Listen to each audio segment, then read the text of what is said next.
This story begins with a man asking if this is how it ends. He confesses his apologies, acknowledging his weakness and blaming Chris for being the true hero. However, a woman intervenes, revealing that he is actually the hero named Evan. She emphasizes that they all gave their best, and if Chris had only learned swordsmanship a bit earlier, he could have achieved 9 stars and become a 10-star hero. If only that had happened, they could have prevented the end. Evan, the jack of all trades and master of all, is known as the great extra character. His journey began when he was 20, after escaping his clan and dreaming of success. While working in the back alleys, he stumbled upon a scene of flying wyverns, the invasion of the Magic Empire by the Demon King of Carnage, the Age of Destruction. Amidst the chaos and panic, Evan noticed a recruitment notice for a party traveling with the hero. He saw this as a once-in-a-lifetime opportunity to achieve greatness and enjoy wealth and honor afterward. However, his dreams were shattered when they failed, and the Dominion of Light fell into the hands of the Demon King. Evan expresses his wish to turn back time, hoping to select Chris as the hero. Chris questions his meaning, stating that even if he could turn back time, he wouldn't relive this suffering. He believes that one life of suffering is enough, and there's no point in daydreaming about it when the world is about to end. As they all gaze up at the sky, the impending doom hangs heavy in the air. He declares that this is truly it. In his next life, not that it exists, but if it does, he hopes to be born into the family of a wealthy nobleman. That was his final thought. The scene shifts to a later time as he gazes down at his hands. He reveals that he has actually regressed and been reborn into the body of a young master of the Magic Empire. He introduces the place he now inhabits as the Dark Magic Clan. As the name suggests, it is one of the 12 clans that support the Magic Empire. From what he has gathered, he has regressed 15 years into the past to reiterate. He has returned to 5 years before the onset of the Age of Destruction. And here he thought he had experienced everything in his previous life. He never imagined encountering demon beasts tending to a garden. Moreover, he is certain of whose body he is in. His name is Christian von Baron-Khazar, so we see Chris conversing with a fox woman as she regales him with tales of a fiend with the middle name of Von. She explains that the house of Count Khazar is a branch family of Baron County, or the Dark Magic Clan. Chris inquires about its relative strength, and she responds that it is not weaker. While it is a branch family, it maintains good standing within the Dark Magic Clan. And not to mention, they are incredibly wealthy. He doubts that he will find anyone within the Magic Empire who is unaware of them and that they have 2 potential successors, but the eldest son. Christian is a real bastard among bastards. He always goes around causing trouble. Count Khazar eventually gave up on him, but this is old news at this point. Though Chris asked why and if he straightened up or something, and she says no, he actually ended up getting murdered by his relatives. Back to reality, Chris is sweating bullets. Then he says that he just wanted to become the son of a regular old rich family and wonders why he just had to regress here, why he had to be this person of all people since he is destined for death. And he starts wondering what he did so wrong, telling himself to think he awoke in this body with a coin incidentally similar in name to his. It's only been 3 days, and that he's going to die in 2 years from now. The fact that he was eliminated within the house of Count Khazar, a family that places great importance on honor, it probably means that he was an absolute trash human being. And if he just stays nice and quiet, he might be able to avoid his death. But he says that since he's woken up as a rich kid, he should just take care of himself and enjoy the wealth and honor. But he hits himself with a reality check, hitting his forehead, saying there's no way that'll happen. And that Ragnarok, the end of the world, is also the reason that the Demon King of Carnage started the war. It was to put humanity up as a sacrifice to complete Ragnarok. And it was already too late by the time they realized it. And both the Dominion of Light and the world met their ultimate demise.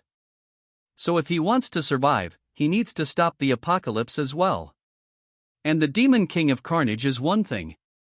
Considering he was the one to actually start the war, the bigger problem is that the countless number of fiends of the Magic Empire are loyal to him. To stop this, he needs to become someone more powerful than the Demon King himself. At this rate, there's only one way for him to actually accomplish this: he needs to become the Demon Emperor and sit at the pinnacle of the Magic Empire. He's been given 5 years before the Age of Destruction begins, and he might as well give it a go. And if he succeeds, this entire empire will become his. It then jumps to his father, yelling out to him, slamming on the table, saying that he told him to remain in his room and for him to reveal his face here after causing the incident not long ago. He must have a death wish. And if he acts out of line one more time, he will personally cut his head off. Chris says that Count Khazar sure is one intimidating dude, but Chris says that he came here to apologize for all the wrongdoings he's committed until now. Since if he wants to go forward with his plan, he needs to get rid of his horrible image. His father asks what he's saying, and Chris drops to his knees, saying that he is truly sorry for everything he's done and it'll never happen again.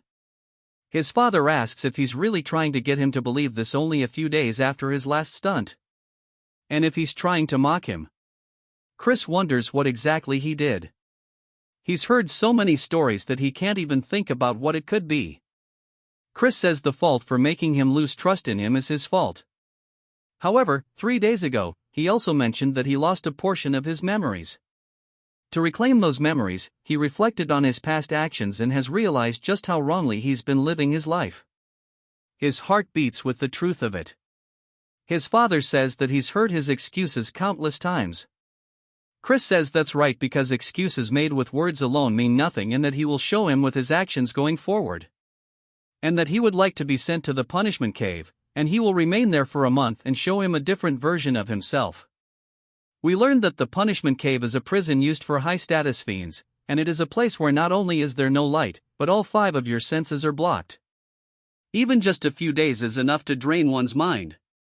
However, it's perfect for him right now, and he needs somewhere to escape the gazes of others. His father asks if he's going to confine himself for a whole month inside of it because he doubts that he's even capable of lasting half a day.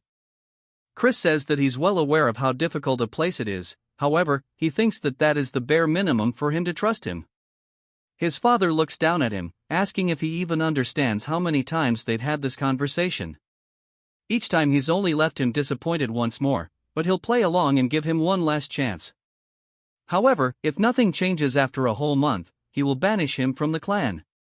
Chris says that would be a death sentence as there is a long list of people who will aim for his life once he loses protection of the clan, but he decides that it's worth the risk and tells his father that he understands. But if he can prove that he has changed, he would like him to grant a request. His father gets a little annoyed, saying he sounds arrogant as if he is certain he will come out unscathed, but if he can show him that he has turned over a new leaf, he will grant him any request. Not that he will believe that will ever happen. Sometime later, back in Chris's room, the butler enters, saying the punishment cave has been prepared. His name is Cox, and he is a half-vampire. Chris says that he sees it, and as they start walking out of the room down the hallway, all of the maids and butlers are asking if they've heard about how Chris has volunteered to enter the cave. They wonder what scheme he's pulling.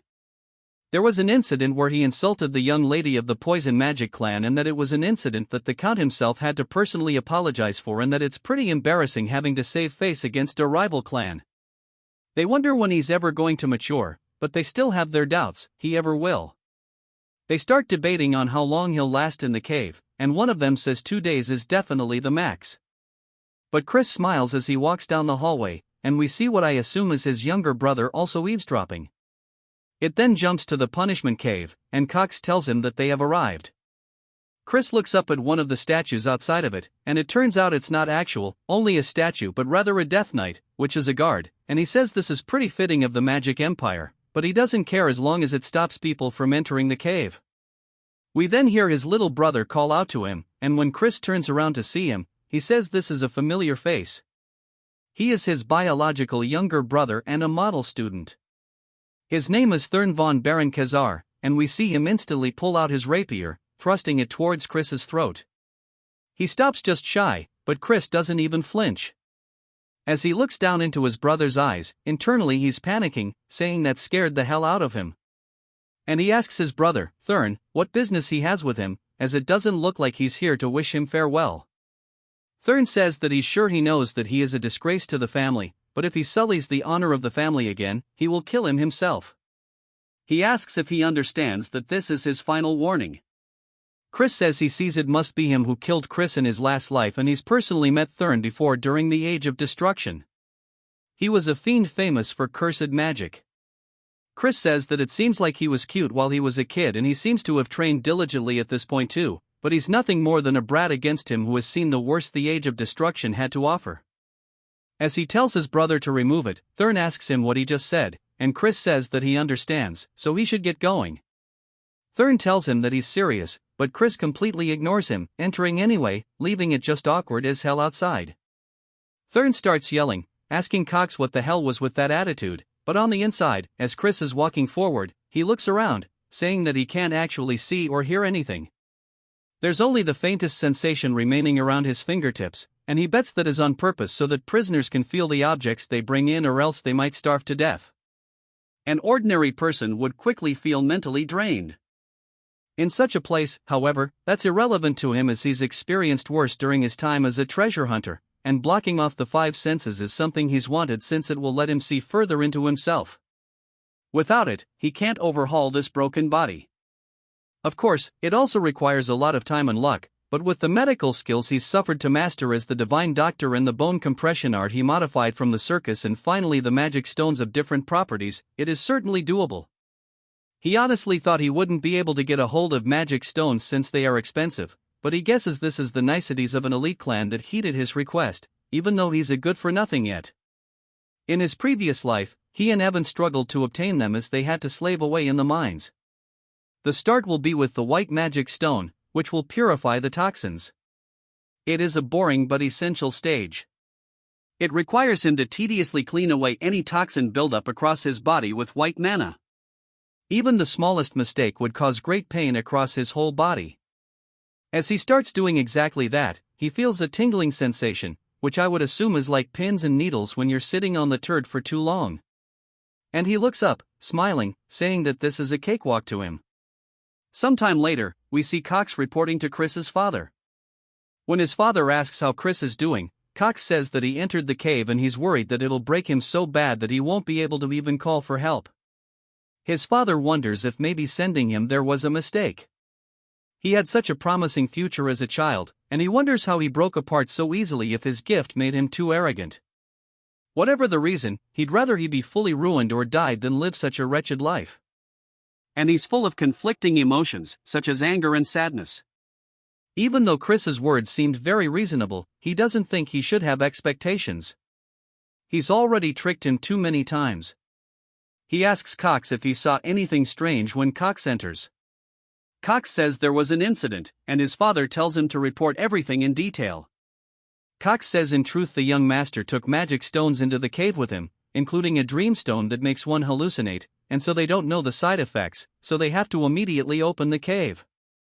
We see his father's fist shaking out of frustration, but he tells Cox that they can't, and if that's the case, then just leave him to die. It then jumps to a whole month later as he's standing before the punishment cave. Chris's father says he must be a wreck by now. As the door slowly opens, his father is completely taken aback by the shine he is seeing, and Chris says he's been waiting for him to finally show up. He asks his father if he's surprised, and he told him that he promised that he would return as a changed man. His father starts to tear up, saying those are eyes he hasn't shown him since his childhood, and his father says this means he's actually endured it. Chris laughs, asking if that's a compliment, and his father tells him not to get on his high horse from something that's minor, as he doesn't trust him still. Chris says that just means he has to work harder, and he must think that he barely endured the cave, but that's not the case. Chris was so busy training that he had no time to be bored. Firstly, he made himself the optimal body so he could master swordplay, and thanks to the white monostone, each and every cell in his body was basically bursting with life. Furthermore, the Dreamstone was a game changer. Cox asks if he was really going to take that into the punishment chamber, and Chris says that he's glad he was stubborn about it. Thanks to the hallucinations he drastically reduced. At the time it took for his metamorphosis, and on top of that, he created 2 cores. He shows that he's actually a genius as he uses a 1-star spell called Light, and he used his darkness core to hide his light core. The fiends would make a giant fuss if they discovered it, which is why his father doesn't actually think it's that impressive. Things in there would have been great, but of course, that is not all. As he sensed something, one of the stones flew up towards him. When he got a closer look at it, he says that the dreamstone is just a mess and that someone was hoping to get him high off of it and break him down. But he willingly accepted it and took it head on. He used it as a sacrifice for his leap forward. He tells his father that since he kept his promise, he wants to make a request. His father tells him to speak, and Chris says that he wants to use the Black Swamp Knight's training ground. But his father says it is not good for nothing, like Chris has no place to be there as they are one of the 3 orders of knights supporting the Dark Magic clan. He must know that only the most elite knights may display their skills there. Chris says he's only asking to borrow the training ground and he believes watching the bravery of the Black Swamp Knights would be a good influence on him as he doesn't plan to actually join their order. His father thinks about it for a second before telling him okay, but to heed his warning, and he should not behave disgracefully before the night. Chris says there's also one other thing he wanted to request, which surprises his father. It then jumps to the training ground, and all of the trainees are glancing over, seeing Chris dripped out. They start blatantly bad-mouthing him, and Chris says it must be because they are in the magic empire where strength is more important than status. But there's one reason he came here specifically. We learned that his other request was about going to the library, and his father says he needed to get the Deputy Commander Melon's letter of recommendation. It's where a lot of House of Count Khazar's dark magic grimoires are stored.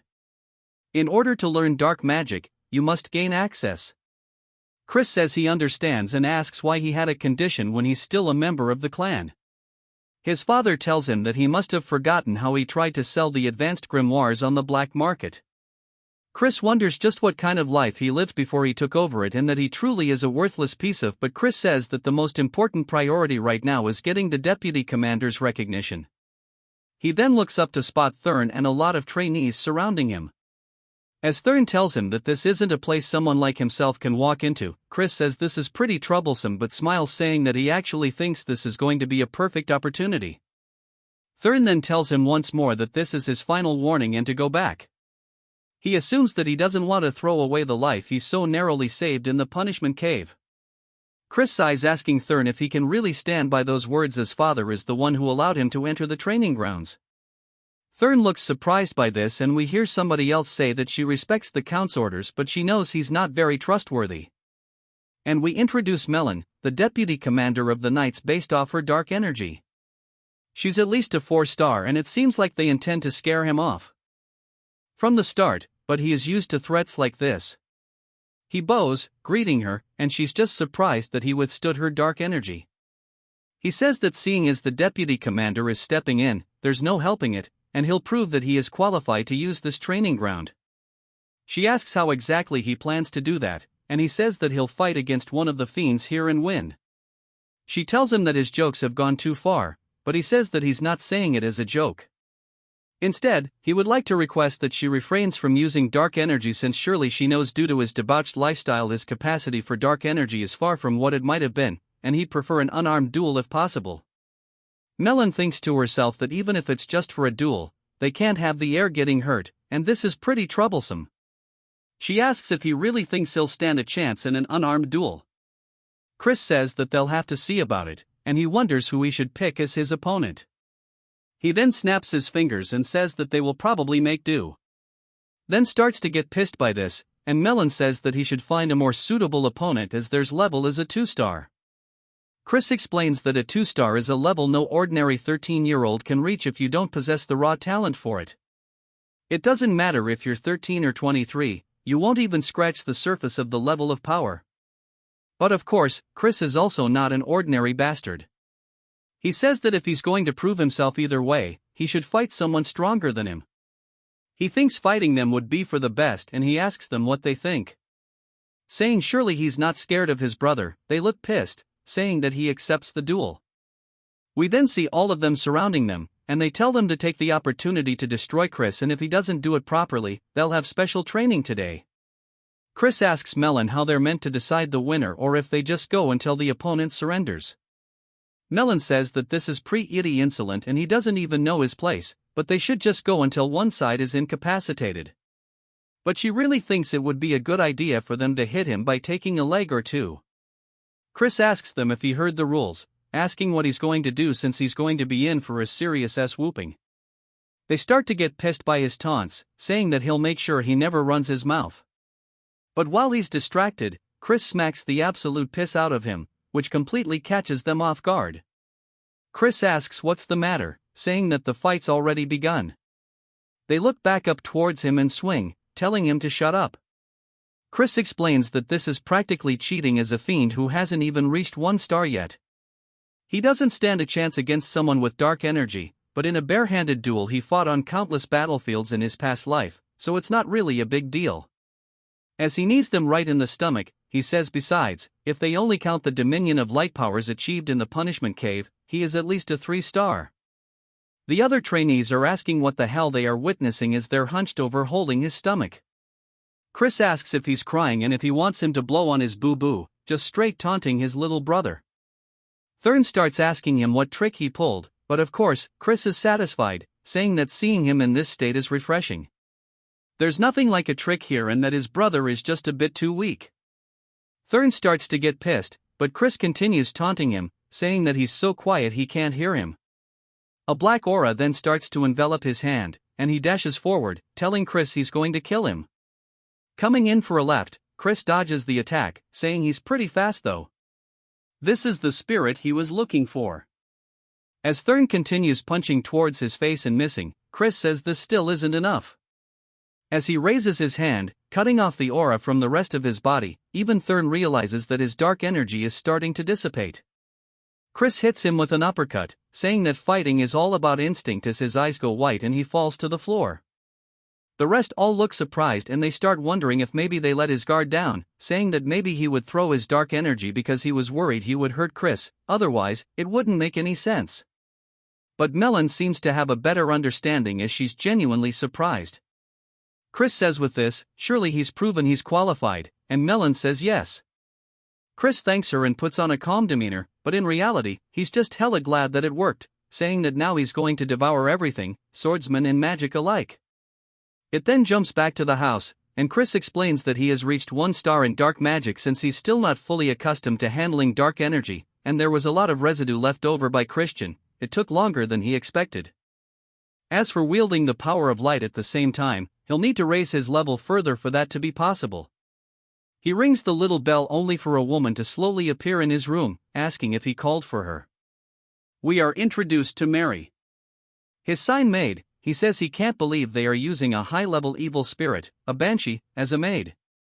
And admittedly, though, it was due to Christian's constant troublemaking that they couldn't.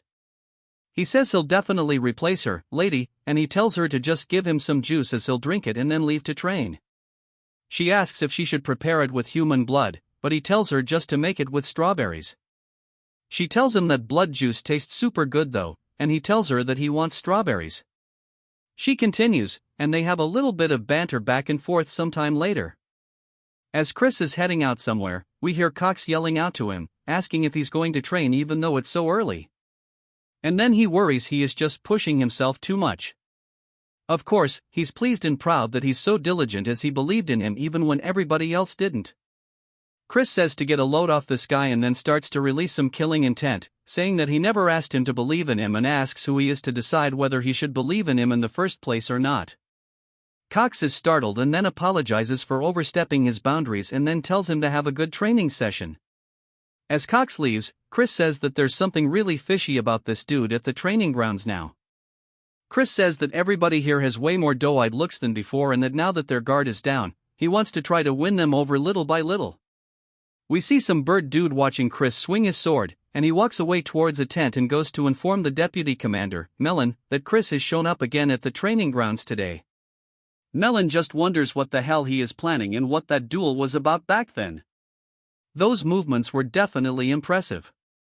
But to think he would dispel his dark energy at that precise moment, she wonders if he saw through the battle. And if that's the case, then he might have the talent to surpass Lord Eskid de Baron, the direct head of the main family. But she decides it's probably not the case, as he's still just a bastard. Also, he has already lost his dark energy through his horrible lifestyle, and it's impossible for him to close the gap now. She hears a lot of noise outside and decides to go check it out, asking what's the deal with it. One of the men tells her that Chris seems to have had a small conflict with a squire. The other trainees wonder what happened, saying that Canon is a 1-star fiend. And they wonder if maybe Chris also reached 1-star Melon. Looks surprised, but Chris says that he wanted to see the rumored prowess of the Great Black Swamp Knights. But it doesn't seem like they live up to their reputation. Asking if there's anybody else who wants to stand up, she says surely they're not a cowardly order of knights. They start to get frustrated by this, and one man steps forward, introducing himself as Tauren. Chris says that they fall right into his trap, gesturing him to go ahead and attack. And Tauren leaps through the air with his sword overhead. Chris says he never expected them to obediently teach the knight's secret techniques to him. Since that's the case, he has no choice but to steal it this way. As he starts fighting back, Tauren's blade, he starts taking note of how they hold the sword in their footwork, saying that this is the mud swordsmanship he's only heard about in rumors. And he starts to mimic it, saying that maybe it'll work out if he does this. He smacks them straight across the face, causing him to drop his weapon too, but it's a huge surprise to Melon. Chris is just happy that he managed to pull off the technique as Tauren lays their face down, ass up. Chris sits on top of him, and everybody else says they can't believe he was actually strong, saying that his darkness core was ruined, so how did he reach 1 star? Melon realizes that this means she wasn't mistaken back then. Chris says this is disappointing and he had too much faith in the knights, and if their skills are this pathetic, he'd say it's all the deputy commander's fault. They start to wonder if they should stop him because he's crazy for taunting her, and Melon says she understands he's happy about his victory, but he's getting a bit too carried away. He says it's better if she shows him the skills of the Black Swamp Knights. She draws one of the training swords, swings it very forcibly right beside Chris, sending up tons of dust, completely shattering the ground beside him. She says that she only needs 1 second to beat a bastard like himself while releasing a very deep purple aura. Chris asks if she's really planning on fighting against someone like him with her full power and that they should only use dark energy up to the 1-star level and prohibit dark magic as well as using only wooden weapons. She starts to exchange her blades, saying that 1 star is more than enough, and she'll break both of his legs with just half of that. He says if that's the case, he'll put both of his legs on the line, asking what she's willing to risk. She says that anything's fine because he won't be walking away from here today. As she dashes forward, he blocks her attack with a sword, but it is definitely heavy. As we see him starting to get pushed back, she continues swinging all over, but he is managing to keep up by blocking and parrying. Even the other trainees notice this, saying that he's held up for a while considering he's up against Melon, but they say that it must be because her main weapon is the great sword, but we see she's frustrated saying that for some reason her attacks are not reaching him even though he's a weakling through and through. He shouldn't be any match for her. She says that when he fought there in the fight just now with Tauren this happened as well. Chris says that it seems things aren't going her way, which makes her even more pissed as she starts to imbue some aura into her blade, preparing some kind of heavy-ass attack which seems like she might be breaking the rules a little bit. She swings down directly towards where he's standing. Chris ducks to the side, saying that now's his chance. As he runs forward, he hits her with a headbutt straight to the face, which catches her off guard. As she's reeling from the attack, she's surprised to see the blood in her hand. But Chris is glad that his gamble paid off, saying that Melon is a spell sword. So as long as her dark magic is bound, the moment her defense slips, she wouldn't be able to block the opening with physical power alone. So if she was a fiend who focused on the sword, that might not have worked. She looks at the blood still in disbelief, then begins to laugh hella loudly. She says that she never ever would have imagined a headbutt, and it seems like she's looked down on him too much. She'll focus from now on. Chris starts pointing to her neck though, saying that the fight's already over as he scratched her with his nail during the headbutt. And if he had laced his nails with poison, surely she would have known what would have happened to her. She says that she accepts the defeat so to tell her what he desires, but in return, she wants the opportunity to fight him once more. He says if she wants a rematch, he'll have to grant a second request too. She says she'll do anything, and he walks close, saying that if that's the case, once he's right into her face, he asks if she would kneel before him. She's surprised by this and says that surely he understands that is an impossible condition to meet. Her loyalty lies with the main family of the dark magic clan house, Baron. He says, of course, he knows that she is here on an excursion from the main family. However, all of this itself would be resolved if he were to become the young lord of the clan. She's surprised by this and tells him that's utter nonsense, as the 5 young lords whose succession rights have been recognized are all from the direct descendants of the main family. He says there's no rule that says a branch family member can't become a young lord. But about her second duel request, asking if she would like to do it a month from now, he says about the next time they won't limit themselves. She says that he'll have no chance of defeating her. He says that who knows, as few things are truly impossible in this world. She sits there just staring at him, still with blood on her face. He bows, saying that I'll see her in a month, and on that day, he'll make her realize who her loyalty should truly lie with. It then jumps to him handing his letter of recommendation to his father, saying that the fiend's fundamentals are lackluster and they'll need to focus more on their training. We then get a flashback to Melon talking to his father, saying that Chris is a genius. Even with his low star rank, he easily defeated the ones with solid foundations and even herself. He asks if she's serious, and she says yes. It was a rare fight for her, one she could enjoy. His father is still having issues trusting his son, but his work is paying off. Chris asks if there's something on his face, but his father says it's nothing. But as promised, he'll grant him the key to the library.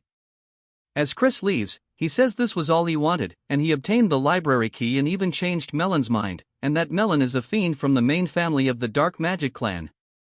During the Age of Destruction, she was active as a 6-star high fiend. So if he wants to take control of the entire Dark Magic clan, he needs to make her one of his people. Of course, he hasn't completely won her over, but 1 month will be enough because he's a genius. And speaking of Count Khazar, the look his father had earlier was definitely one of pride's for his son, but he supposes that makes sense because even fiends have familial attachments, and maybe he'll even turn out to be a better father than the one he had in his previous life. He finally embraces Count Khazar as his father, saying that he won't disappoint him. As he heads into the library, he says that there's blood magic summoning studies, curse studies, and they're all things that are forbidden in the Dominion of Light. He picks out one of the books, and as he moves it backwards, he sees Mary smiling at him, which causes the dude to die of a heart attack on the spot. He asks why the hell she's here, and she laughs, saying why else, as she was once the librarian at this place after all. She causes all the books to start floating around, then says that maybe he came here knowing this and wanted to monopolize her all to himself. He tells her to shut up, and she says that he's making her heart go crazy with such direct language. They continue their banter a little later. Mary tells Chris that the grimoire he has chosen contains a 4-star dark magic called Binding Seal, and as he is now, he won't comprehend it. Chris closes the book but tells her it's fine because he's a genius. She clearly doesn't think that's the case but pretends by saying that not only is he handsome but he's also a genius, and that's truly super. But he can tell that she's forcing it and tells her to stop doing it. She asks if there's a reason he specifically chose the book, and he says of course, as he needs to catch a rat. A little while later, as he's training with everybody else, he explains that the first potential rat is then no one in this house despises him more for being a good-for-nothing, and the second potential is Cox. Even though he's not a descendant of the clan, he has free access to the punishment cave, and fiends prioritize power over social status. Yet he circles around Chris, sucking up to him. It could also be a third party he is not yet aware of. Whatever the case, they want to see him in ruins, seeing how. They provided him with a dreamstone in the punishment cave. He wonders if maybe he should act like the bastard they want him to be. And then whoever looks happy with him acting out would likely be the culprit. He screams, saying that this training is way too hard. And he leaves, telling them to have fun. And he quits. The other trainees wonder what's wrong with him. And then we see him breaking a plate at dinner. And his father yells at him. But Chris says the servant should have given him proper food to begin with, and he tells her to not just stand there and remake his food. His father seems disappointed, saying that he's a fool for thinking he's matured, and walks out of the room. Chris says he feels bad, but it's for the good of the family, so he hopes he understands. He worked hard to spread rumors that he'd return to being a bastard. He bullied maids while they were cleaning and wasted money like it was water. We see a wine glass being poured, and Chris asks Mary why she won't let him drink the wine. She tells him that he's doing it right now, though he says he can tell it was non-alcoholic. She says that since he's underage, he can't be drinking, and he asks why that matters since he's still good for nothing. She asks if he's decided to be a bastard again, saying that's fine. Even so, because she'll stay forever by his side, he says it's like he told her he's just trying to catch a rat. As we see a spell forming in front of him, she's surprised to see he already met and mastered the binding seal. He does his best to play it off, saying that he told her he's a genius and he modified it to be usable even at a lower star level. He hasn't been just goofing off, he's been working hard at mastering various spells.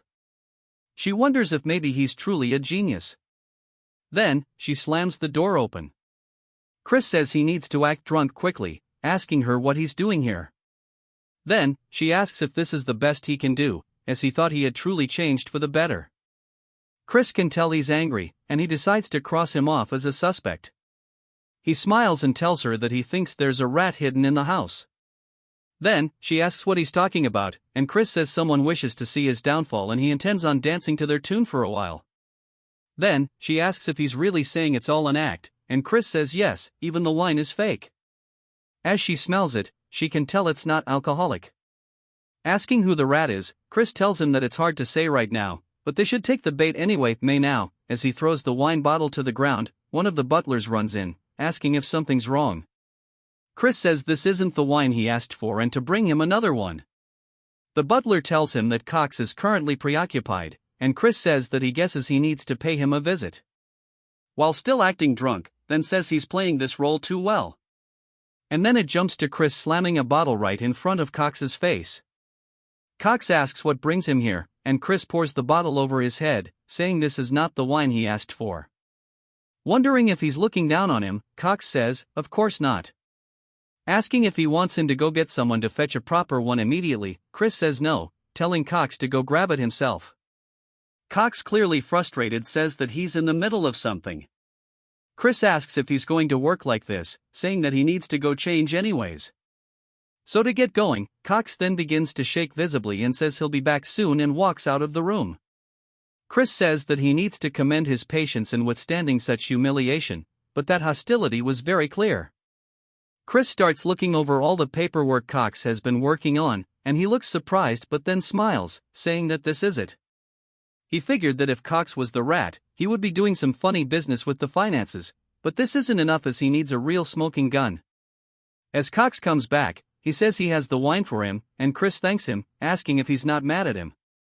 Cox says, of course not, and Chris laughs, saying that he doesn't know if he can tell, but Cox is his favorite. Cox tells him that he's grateful for that, but he has a message for him. As his friends wish to meet him in secret at the usual place, Chris asks what he's talking about. Cox says, although he would prefer him not to associate with them, it is not his place to be judging his friends. Chris says that he guesses he'll meet them then, and Cox tells him to do as he wishes, but he can't help but smile a little bit, saying that things are going better than he expected them to.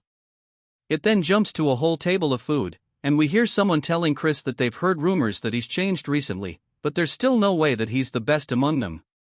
Chris glances to his side, seeing a young woman saying that getting a girl this young to pour drink sure to cement them is trash. Turd tells him to have a drink, and as Chris raises it to his mouth, he senses something and throws it, hitting Turd straight in the face, which causes him to panic and cough. He asks Chris what he thinks he's doing. Chris says he knows he tainted the alcohol from the way he reacted. It looked like he knew there was something in it. Chris then raises his hand, starting to form a magic spell, and puts it straight to the girl's forehead. As it begins to glow, she slumps over unconscious. His friends ask if he really knows how to use dark magic. Chris says he doesn't think now is the time for them to be surprised by that. He grabs Turd and Pomodore by their heads, slamming them straight into the table, but not just once. He does it over and over. Turd asks why he's doing this, trying to calm him down. Chris says if he still doesn't know what he did wrong after getting hit like that, they can die here and now. As he pulls out a knife, a little later, we see them tied up, and Pomodore has even pissed his pants, begging that he be spared, as they were only ordered to feed him the drug and frame him after they killed the girl. Turd says they were threatened with the drugs they were dealing in secret, so they had no choice.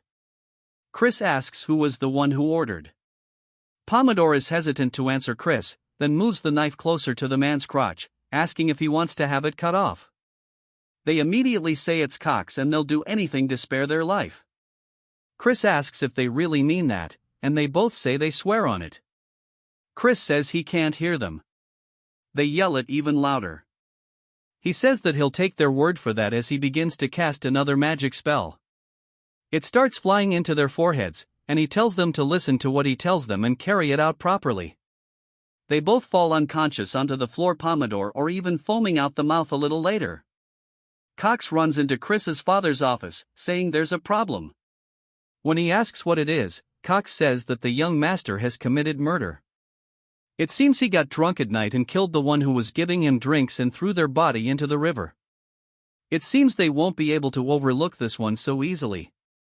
Asking him what they should do, Chris's father tells Cox to bring him to the Fiend Court as he invokes his immediate trial. Cox smiles, thinking that his plan is going perfectly. At the court, we see Chris standing trial. He tells his father that he's innocent. His father asks if he really plans to lie as there are witnesses. Chris asks how that could be the case when it never happened and that he thinks there's just been a misunderstanding. As the young woman enters the room, he says that this is the dead servant herself, Turd and Patter. Look genuinely surprised by this, she says that Chris took her home after she woke up from falling unconscious and he even gave her money to help her pay her rent, but Pomodoro and Turd are the evil ones and they put drugs in Chris's drink. His father asks what's going on here, and Chris decides that it's time to get this show on the road and begins activating his magic.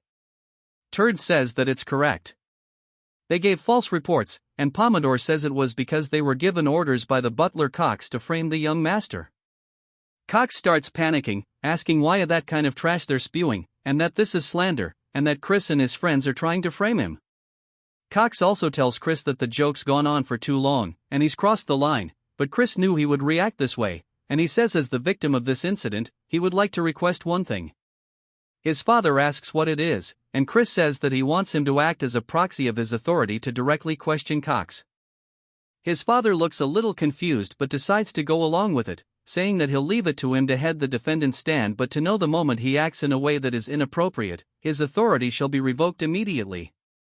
Chris says that he'll finish this quickly, and as the representative of the great ruler of the Magic Empire, the Demon Emperor, and as a member of the Dark Magic clan that governs the eastern region of the Southern Magic Kingdom, and as a representative of Count Khazar, he will now question the defendant. He asks Cox if he swears that he will only answer with the truth to his words. Cox says that he will, and Chris says that as a representative of the Demon Emperor, he asks if he swears to only answer the truth. Cox says that he does, and then a magic spell begins to flow towards his forehead, causing him to hold his head in pain. He wonders what the hell is going on. Others start to recognize it as the binding seal. Asking how Airbrat could use a 4-star dark magic, Chris says that this was modified so it could be used at a lower star rank. However, it has additional conditions, and that is he needs the target to swear twice, and that Cox has now fallen right into his trap. Cox asks him what he just did, and Chris says that he just swore that he will answer with nothing but the truth and asks what the reason he hired his friends to slander his name was for. Cox's head starts to feel hella painful as he lets out a scream, and he says that he received an order and that there was a man who knew of his corruption and threatened him, telling him to ruin the young master. This is why from when he was young, he has been sabotaging him. Chris says that by corruption, he's talking about the embezzlement he's been committing for quite some time, and he's already seen through that as well. He leaps down, asking Cox who gave him the order. Cox says that if he says it, then he'll be in a bad position, but Chris uses the binding spell, telling him to speak now. Cox says that it was Sir Escott and that it was the second son. Cox panics and says that he needs to run away before he gets killed by him, but Chris draws the blade from the nearby guard and cuts Cox's head clean off. Much to his father's surprise, Chris says that by the borrowed authority from the Count, he has punished the sinner as Cox's corpse lies there on the floor. His father asks why this was the decision he came to, and Chris says that had they left Cox alive, the main family would have fabricated evidence and covered up his incident. They cannot be indulgent with him furthermore. He intends to ensure that everyone remembers the truth of it and that he should try to sabotage him.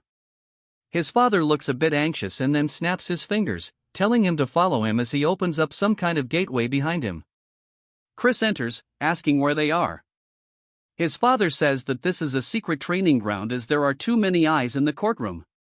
His father then says about what he said just now, asking if he means to say that Eskid will cause more trouble as a result of the succession conflict because a family's power and authority is directly tied to the successor they support. He tells him his decision was correct, but he feels that he may have acted hastily. However, with things as they stand now, they will have to support the first young lady.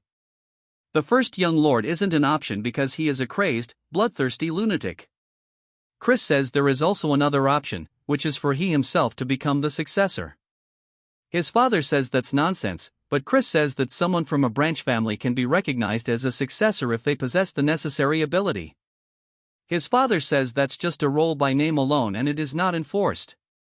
Chris says that he doesn't really know about that because why else would he should try to sabotage him? His father says that he may have been more talented than Eskid in his childhood, but he's been lagging quite far behind him now. Chris says that he'll make quick work of catching up, but to do that, he needs his help. He wants his father to use his authority to recommend that he participate in the Sacred Dark Rite competition. He says that's wrong too. 2 months from now, his father tells him that he'll need to be a 2-star to participate and that he only just gained 1 star. Chris says that he'll make sure to reach it within the next 2 months. Then, so surely this one time his father can help him out. Sometime later, we hear the maids talking about how it seems Chris truly has changed and they have heard that the Count himself has been personally training him. Asks if she has meant the same training that even the senior knight struggled so much with and that he doesn't know how long Chris will last. As we see Chris cutting something cleanly in half, he says that he needs to bind it with mud swordsmanship and then sever it with blackside swordsmanship. Asking his father if he's correct, his father says that he only started teaching him this today, yet he understood it immediately. Chris asks why he has to keep doing it this way because keeping them separate is so weird.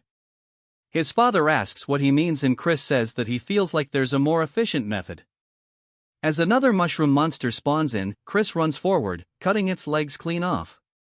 His father says that was mud swordsmanship, asking how he did that when it's not meant for slicing. Chris explains that he only used the mud swordsmanship but he wrapped it in the black side sword energy. His father internally is freaking out, saying that's not something a 1-star should be able to do, but plays it cool, saying that's pretty powerful, but using 2 techniques means it's going to be difficult to use curses too. Chris shows that he can still do it anyways and says that it's still pretty easy and it's not really an inconvenience at all. His father then freaks out externally this time too. It jumps to 2 whole weeks later as Chris is lying on the ground.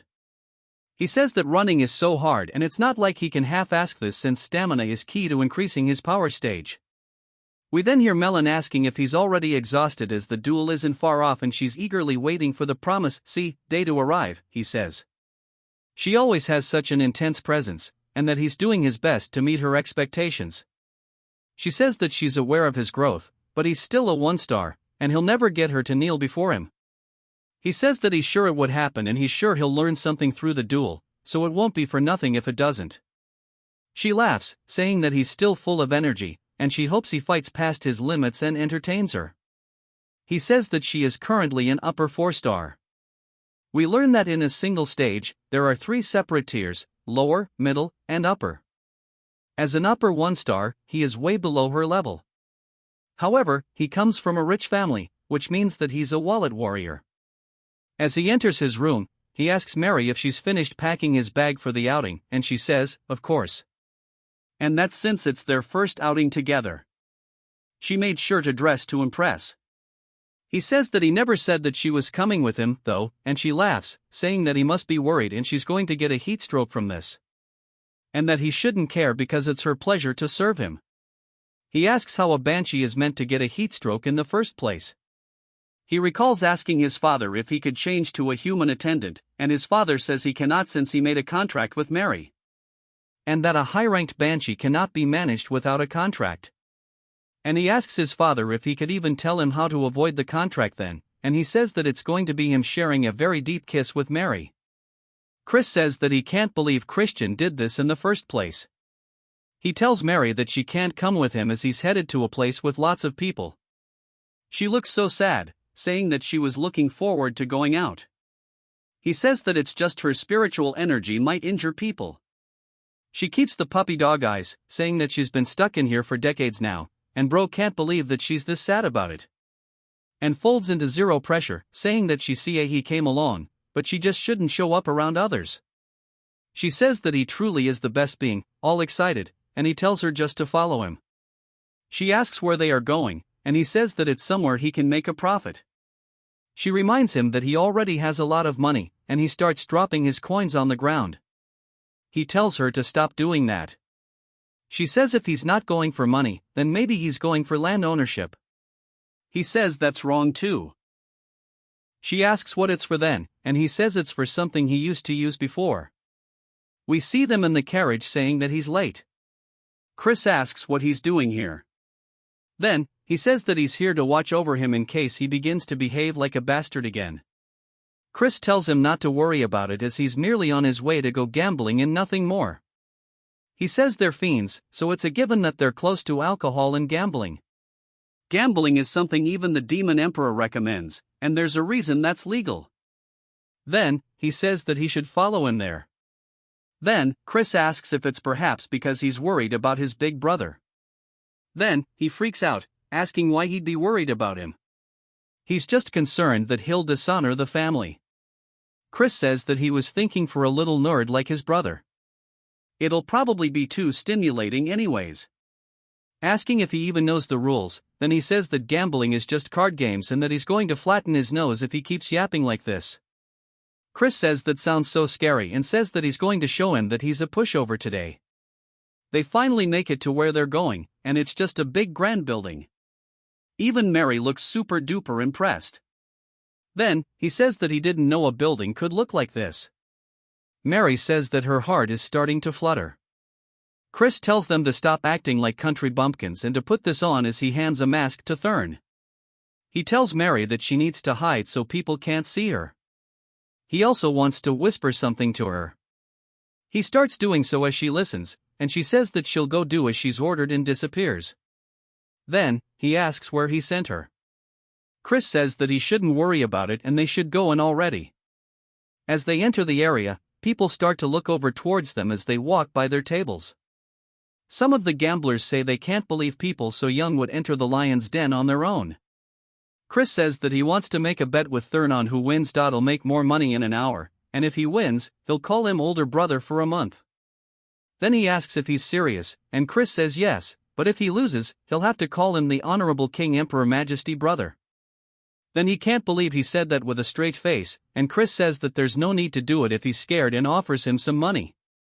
Then instantly snatches it, saying that there's no way he'd be scared about this and that he's going to be going first and show him how easy this is. Sometime later at a table, a man is saying that it's Chris's victory and for being young, he plays quite well. He's sure that he's going to earn a lot. Chris says that when you're first starting out, they let you win a reasonable amount by instigating the overconfident player. They aim for the moment their prey bet's too big, and he knows exactly how these common works. Of course, we know there isn't so familiar, so he falls for it. Chris says that he's already caught in their trap and he tells him that he should just go back home and sleep. Then he says that he's definitely losing money too, and Chris tells him that he's only lost 500. Then he says that he only lost about 1,000, and everybody starts laughing at the completely justified crash out. Chris says that it looks like everybody here has marked them as a loser, and he's sure conmen will try reeling him in soon enough. Then he asks if he's going to continue. Then he says he will and throws the money out of Chris's hands. Chris says that he's the one who tried to stop him, but he wants him to lose tons and become the perfect bait as that's the plan to begin with sometime later. As then sitting at his table looking at his cards, we see people cheating as they actively see what's in his hand, and Chris spots them. They tell him saying that this is perfect. Mary then appears behind Chris saying that she found the people he mentioned. He says that she did a good job while he's freaking out. He's low-key rising up. Mary a little later they arrive and Mary says this is the place. Chris tells her to open the door, and she does so. As they enter the room, the people start freaking out, asking who he is. Chris takes off his mask, saying surely everyone knows of him. They ask what business he has here, and he tells them to call their master over. A man then starts being a kiss-ass, asking Chris if he really came to visit. And we are introduced to Grant, the master of the Glee Merchant Guild. And while he may be known for his talent as a merchant, there's just a little bit more to him as he's actually the owner of the casino too. Chris says that he wants to have a conversation in private, and Grant asks what it could be about. Chris says that he conned his younger brother, whom he cares deeply about, and yet dares ask him what he's here for. Grant says there's no way asking if that sucker in the tiger mask is his brother. Chris says he's corrected as Count Khazar. Then Grant says that he assures him that all he does is run the casino, and the others do have no relation to him. Mary then gives him some absolute nightmare fuel. She immediately apologizes, saying that had he known he was the son of the Count, he never would have done it. And a please show mercy. Chris says surely these aren't empty words. Grant says of course not. He shall compensate him, asking how much he wants. Chris says he wants 1,000,000 rupees, which surprises Grant because there's no way they have that much money on hand to do it. Chris says that 200,000 would be enough, and Grant asks if that's really all it'll take. Chris says there's something else he'll also need to give him too, and Grant asks what it is. A little later, we see him looking at brand new equipment, and Mary says that she didn't think he would use the 200,000 rupees to purchase gear, and that truly is a super scheme. Mary says that the sword that he got is a bit strange, and we learn that it's called Grenade, and she knows that's the holy sword that a past hero obtained by offering up his soul. And she heard that many fiends want it because it's something that the hero used after his fall, but now it's all rusty. Chris tells her that it's okay because it's part of the plan and hands her a necklace, telling her to take it. He saw her staring at it before and to just treat it as a gift. She looks so surprised, and he says that it seemed like she would never be able to put her regrets to rest if she didn't get it, so he's giving it to her so that she can move and find peace quickly, telling her not to misunderstand. She says, before she died and even after she did, this was her first time receiving a gift, and she thanks him. Before he gets caught up in the feels, he tells her they should hurry home. She gives him such an absolutely warm smile that she says that she shall put her whole heart into it as thanks, and from now on she shall make it for him, and that from now on she shall make him blood juice that's even tastier than before. As they walk home, he says that he doesn't want to drink something like that, and they continue bantering. She says that surely he knew that the strawberry juice he's been drinking all this time was blood, and he tells her to stop joking. Chris then says to wait a moment because he feels like he's forgetting something. Of course, he's talking about the ring that he left at the casino. It then jumps to the next day as we hear them yelling out to Chris. Chris wakes up wondering what's going on, and then asks why he abandoned him. Chris thought he forgot something the other day, and then tells him that he was nearly sold off as a debt slave because of him and that he was lucky someone recognized him. Chris apologizes but says that it was probably Grant who helped him out, though he's addressing him all wrong since he lost the bet. He needs to keep his end of the promise and to go ahead and say the words. Thurn looks mortified and squeezes the hell out of the pillow but slowly starts to say the word esteemed over and over. Chris says that he doesn't know what he's trying to say, and then yells it while ripping the pillow open, calling him the esteemed King Emperor Majesty, brother. Chris says this is good and that he should be sure to respect him and strive to do well for himself as well. Thursday says that he'll have his revenge one day and to prepare himself, and Chris says that he can't believe such an adorable kid will grow up to kill his older brother, and it's probably all because of him. He's talking about Eskid, the son of Langam, the acting clan head of the Dark Magic clan and the rank 1 young lord. He does not feel much about him since he's not the real Christian, but if he wants to become the young lord, he can't avoid a confrontation with him and that he'll repay this grudge personally. But if he wants to do that, he needs to get Melon on his side, and he looks down at the holy sword that he has as he's kneeling down with it. On the floor, he explains that at one point, countless fiends attempted to wield it, and the reason this holy sword is treated as just an antique is that no one has been able to do so. Then he's sure that it might react differently to him. As he grabs onto his chains, it starts to release a very holy energy that zaps his hand away. Chris looks down at his hand, saying that this is to be expected since it's an artifact created to use the holy power of light. But in the end, it's still just a weapon, and he'll be able to use it if he can just analyze the mechanism that's making it reject the dark energy. As he starts hammering away at it over and over, it begins zapping the hammer with every strike, slowly shattering it upon contact. After a bit, Chris asks Grenade if it hurts and pulls out the hammer after hammer, telling it to submit already because he's going to hit it all night. I feel bad for the poor sword. A few days later, at the secret training grounds, we see his father asking if he's done his preparations.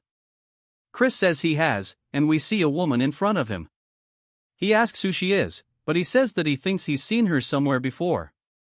He then realizes who it is and greets the KN commander of the Black Shadow Knights. She says it's been a while, and we learn that this is his aunt, named Marion. She is the daughter of the Elder Clan head, the master of the Dark Magic Clan, and the older sister of his father and Count Langam. She protects the Elder Clan head and is in charge of secret missions and surveillance within the clan. She is the elite among the elites, and he wonders why she's here in the first place. His father says that his sister came to visit for matters concerning Cox, and she laughs, saying that he committed quite a cheeky act.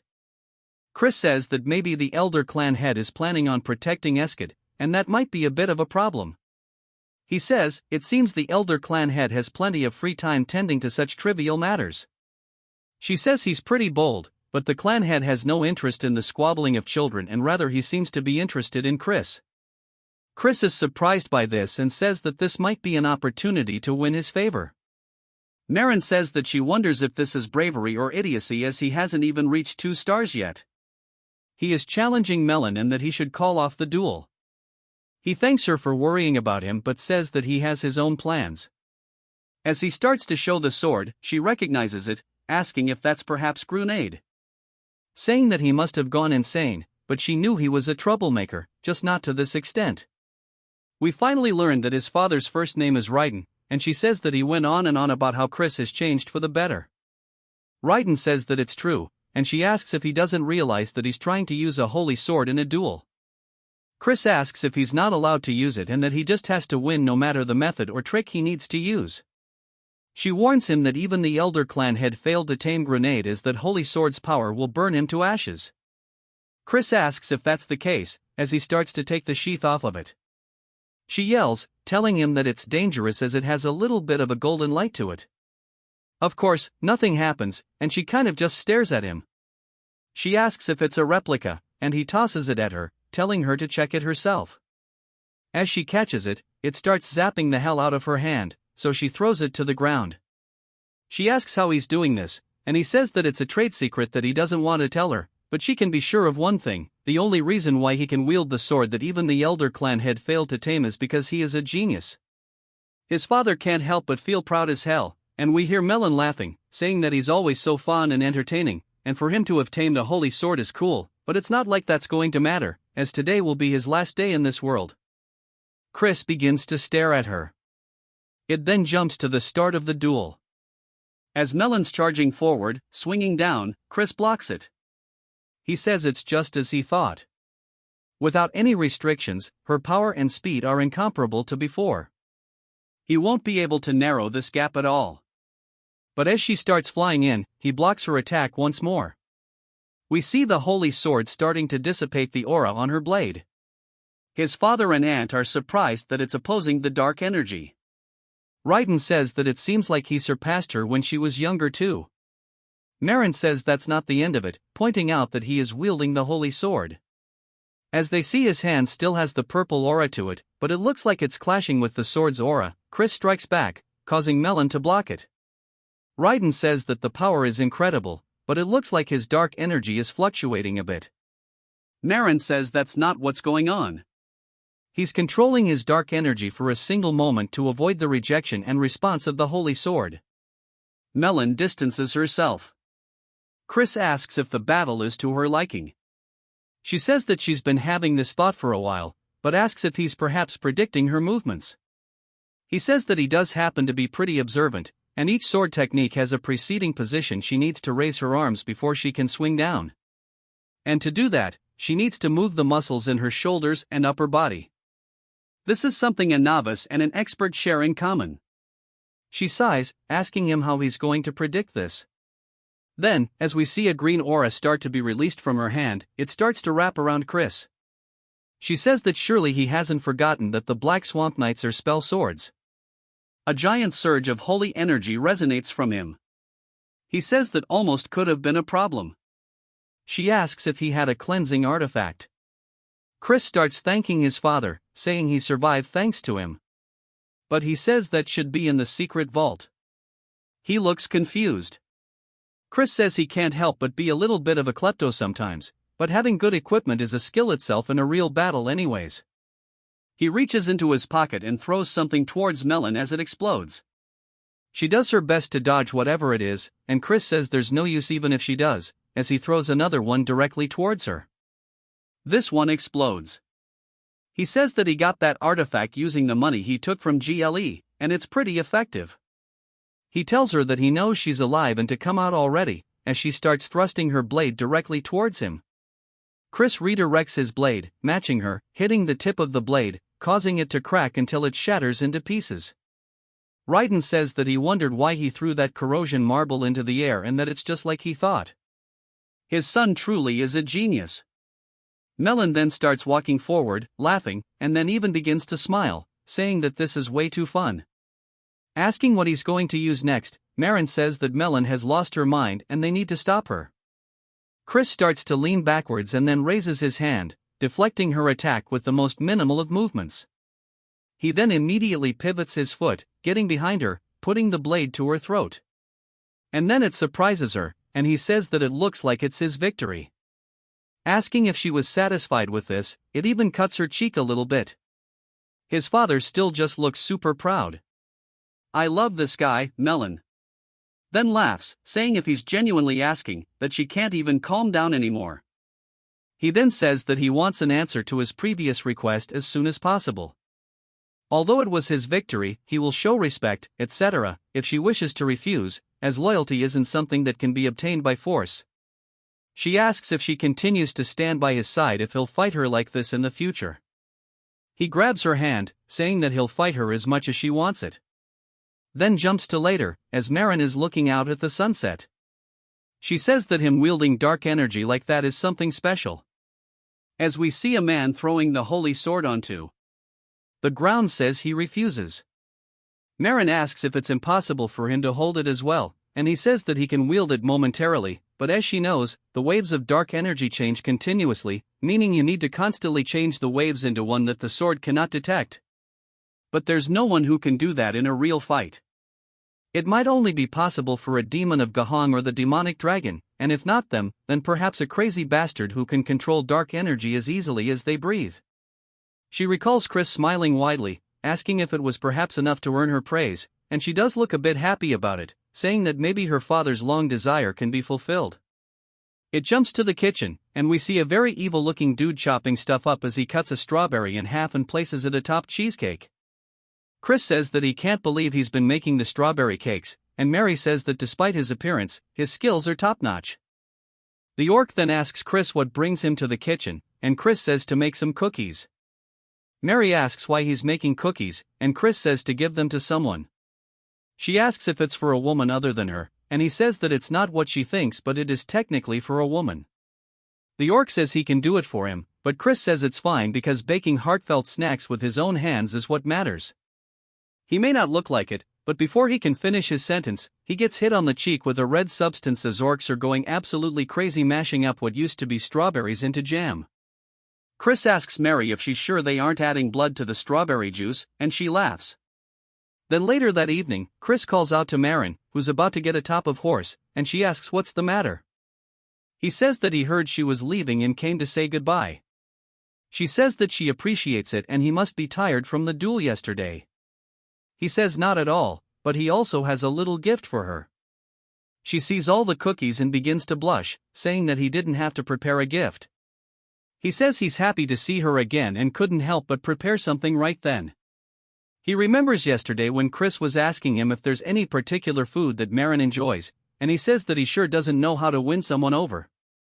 Chris tells her to try a bite because he baked them himself. She asks if he really made these and starts munching away and realizes that this turd is actually gas. She tells him it's very tasty, and he says that he's glad she likes them. She says that she must give him something in return for this fine gift, asking if there's anything he wishes for. He says that he wants her to become his true aunt from now on. She says since they're already related by blood, he's sure there's a deeper meaning behind his words. She asks if he just wants to have her support in the upcoming succession conflict. She sighs but says unfortunately she cannot grant him that request as he may know adults from the main faction family must be impartial towards the candidates as that is the rule. He says he was merely making a genuine request as he wishes to become closer with his aunt. She asks if he really has no other intentions, and he says of course. If she cherishes him and secretly offers to help, there's no way he'd be able to refuse it. She laughs, starting to eat cookies, saying that she does not dislike his honesty. But since her nephew bakes such delicious cookies and gifts them to her, she can't help but cherish him. He thanks her, and she asks if she can have more cookies next time. Raiden sits there tearing up since he finds it so wholesome. Chris says that if she makes him sad, he might soar and be unable to recreate this taste. Saying surely she understands what he means, she sighs and looks happy and asks what he thinks about joining the Black Shadow Knights. He goes to explain it and says something to her, but she cuts him off. She says that he was exceptional in the duel against Melon and he may even be a greater prodigy than the Elder Clan head. However, his rivals won't be easy opponents, and she's worried that he may wither away before his talent has a chance to bloom. He says if he fails to climb up and over the mountains in this way, he wouldn't mind dying. She looks surprised by this, and he says that he appreciates her concern, but he does not think that he will lose again. She's amused by his confidence and says that for some reason, if it's this child, she'll believe him. She says that she cannot stop him from walking down this path, however, she wants to offer him a piece of advice. She tells him to be wary of the first young lady.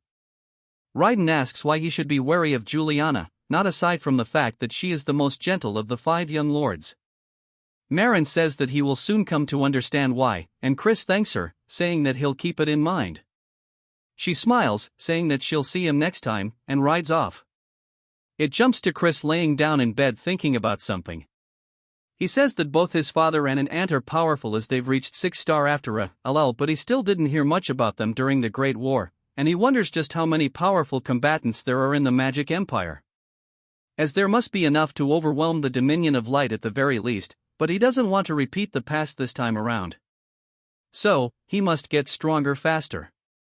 We get a whole 1-month time skip, and Chris asks his father if he called for him. His father says yes, as there's something he meant to tell him, but then is surprised by something, asking Chris if he's actually reached 2 stars already. His father says to achieve such a growth in only a month is crazy. Chris says that he doesn't know why he's surprised, as he promised him and asks what. He wanted to talk about calling him here alone at this hour. His father says that he got word from the main family. He submitted both him and Nen as candidates for the Sacred Dark Rite, but they only approved then.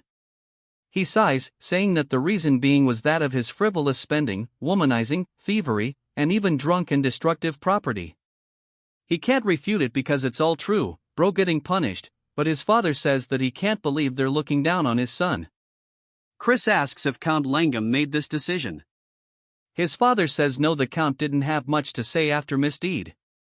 However, it was Lion de Baron. He's a direct descendant from the main family and the star of the upcoming Sacred Dark Rite. The Sacred Dark Rite itself is a ritual where candidates take in pure darkness from the negative dimension. Since the amount is limited, candidates participate in a quasi-deathmatch to decide on hierarchy. Candidates who rank higher end up taking more darkness for themselves. And it ends up playing a tremendous role in being selected as the Young Lord, a successor to Clan C. If Lan is victorious and monopolizes darkness, then becoming the 6th Young Lord, achieving his goal, will be much harder. If that does happen, his father says that he'll talk to them again. And if all else fails, he'll even request help from Marin. Chris says that's not necessary as he'll figure things out himself. His father says that he knows he's talented and that he has changed, but he can leave the matters to the adults, bro really is just trying to be a good dad.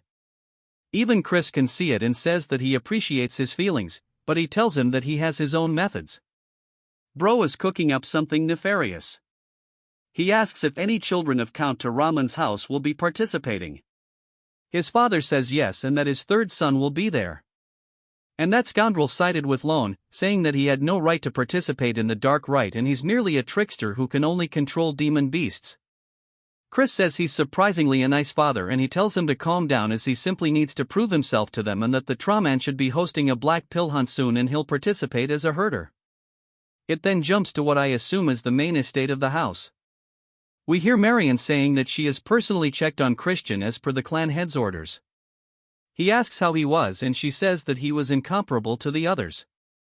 The elder says that he finds that hard to believe, and the child he remembers was a brat who thought himself to be a genius when he was nothing but a false prodigy. She says that he's clearly different from before, and the elder says in that case he asks if she believes that the child could fulfill his long-desired wish. She explains that this wish is why her father has lived on, even refusing death through heaven-defying magic. She tells him that she cannot say, but he might be the closest to what he desires. He laughs, saying that's pretty interesting and he shall keep his eyes on him, and his participation in the upcoming sacred dark rite is unlikely. Asking if that's correct, she says that's the common consensus within the clan. Asking if he will intervene, he says that he cannot step in over such a trivial matter. Asking how someone could call themselves a fierce beast without being able to overcome such a small trial, she says that he may be a fierce beast, but he's still just a child, and she believes he should be given an opportunity to receive darkness and awaken his potential. He calls out to her in a very stern voice while glaring at her, and she realizes that she's overstepping her boundaries. He says that he's always been such a man and he's harsh to those he holds expectations for. He says that since she's willing to go so far for him, she must have taken a liking to him. He then summons someone called Blood Drinker. As he appears in the room, this is the head butler of the dark magic clan named Simon. Asking if he has been called for, he says he already knows. Simon heard it all, and Simon says that he's dead. It just needs to observe the little bastard this time around. The elder says that's correct and that he wants to know everything he does leading up to the sacred dark ritual. Simon says that he understands, but he has one question, asking if he can pull a small prank during his monitoring. Marin looks surprised by this, and the elder glares at him, reminding him not to go overboard. Simon then begins laughing evilly and says that as he wishes while leaving. Marion says that she hopes that Chris makes it through safely. It then jumps to a carriage riding through a village, and Chris says he quickly managed to reach 2 stars thanks to his talent. But despite all the training, his stamina and dark energy reserves are nowhere near sufficient, and he can't become a 3-star as he is now. He needs a black pill to accumulate a lot of dark energy in a short period of time. For the Tans, the host of the Black Pill Hunt, to coincidentally start beef with him is a pretty good stroke of luck. The problem is that catching the demon beast off doesn't automatically guarantee a black pill. As the carriage comes to a stop, he explains that there is a special condition that needs to be fulfilled. We then see Lardos running up to the carriage, asking Chris what brings him here. Chris asks how he's been, saying surely he hasn't come empty-handed. He says of course not, and that he would never greet the young master without a gift. Chris slaps it out of his hands, causing it to fall to the floor, and Lardos looks confused. Chris says that he doesn't seem to know his place, and he heard that he's partaking in all sorts of illegal activities. After all, we even get a funny image of him bullying him. Chris says that he'll let it slide this once, so he should cut any activities that cross the line. Lardos agrees, and Chris says there's something that he needs to procure an ash pill for him, asking if he can do that. Lardos says that those recently surged in price, and Chris says that he sees how it is and asks Mary if she's ready. She begins laughing, and holy turd, put it away, where's cute Mary at? I feel sorry for Lardos.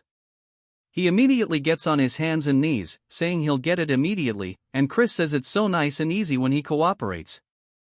And then says that while he's at it, he wants a dagger sharp enough to cut armor. Lardos looks confused, and Chris leaves.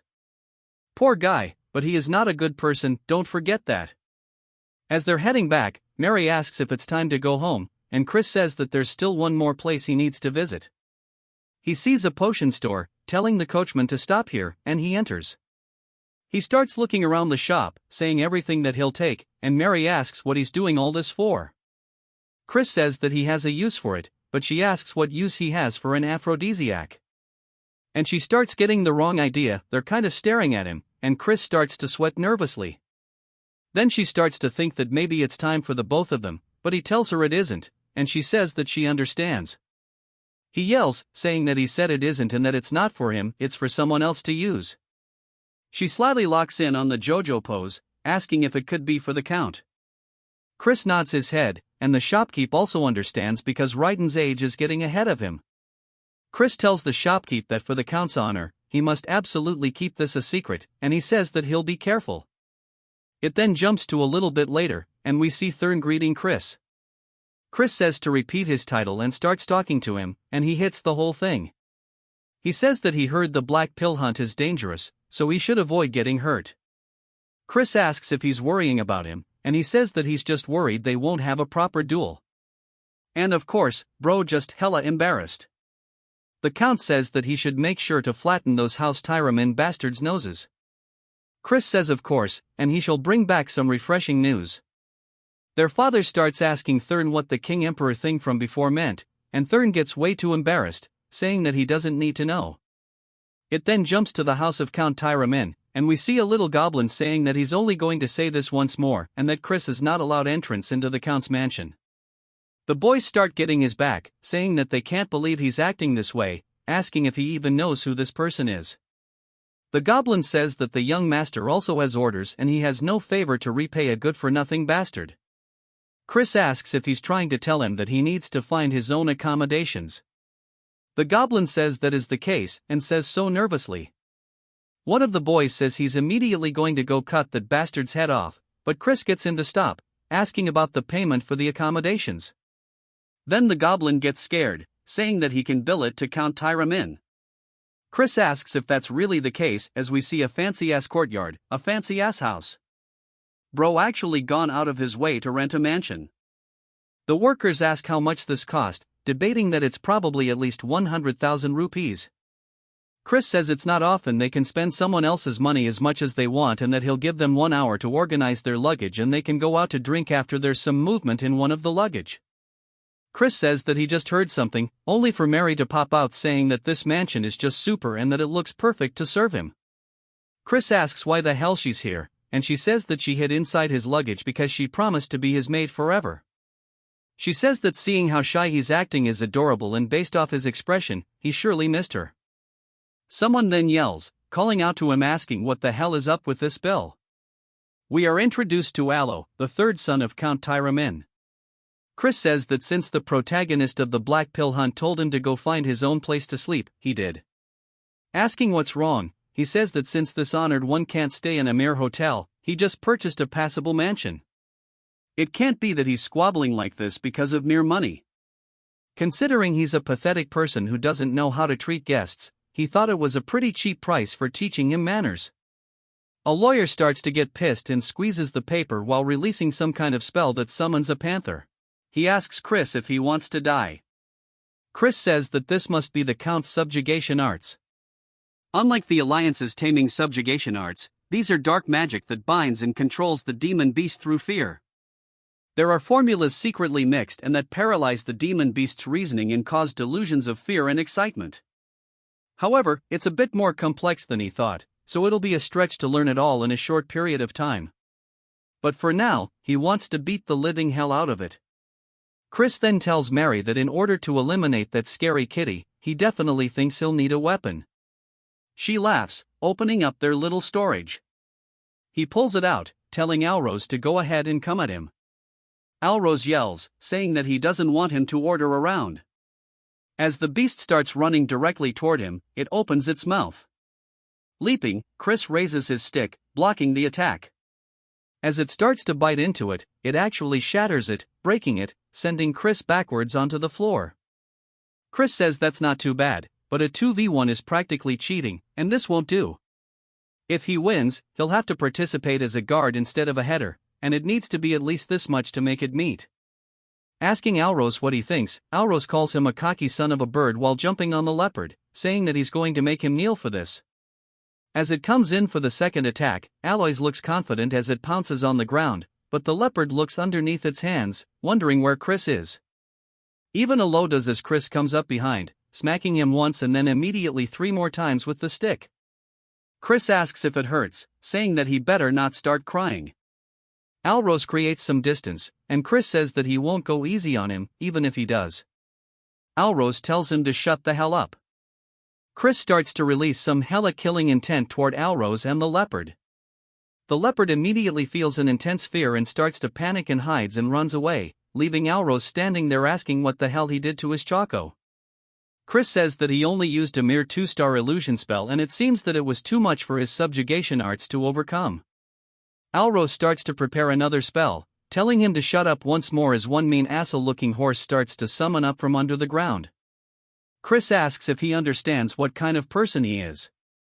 Alrose is confused and Chris eats his weapon forward hell fast, hitting Alrose straight in the forehead, knocking him to the floor as his eyes go white. Chris says that he doesn't bother waiting for transformations or casting and the poor horse is just stuck trying to get out of the ground. It then jumps to Chris, gambling as they're asking if he's certain he should be doing this. Chris says there's plenty of time left and he should rest when he can. They tell him he's not exactly resting right now though. Chris asks what's wrong with a good-for-nothing guy like himself doing what he should be doing. Asking Mary if she agrees, she says of course and just seems so happy and says that as long as he doesn't drink alcohol. Poor Chris wants actual alcohol, but she won't give him any.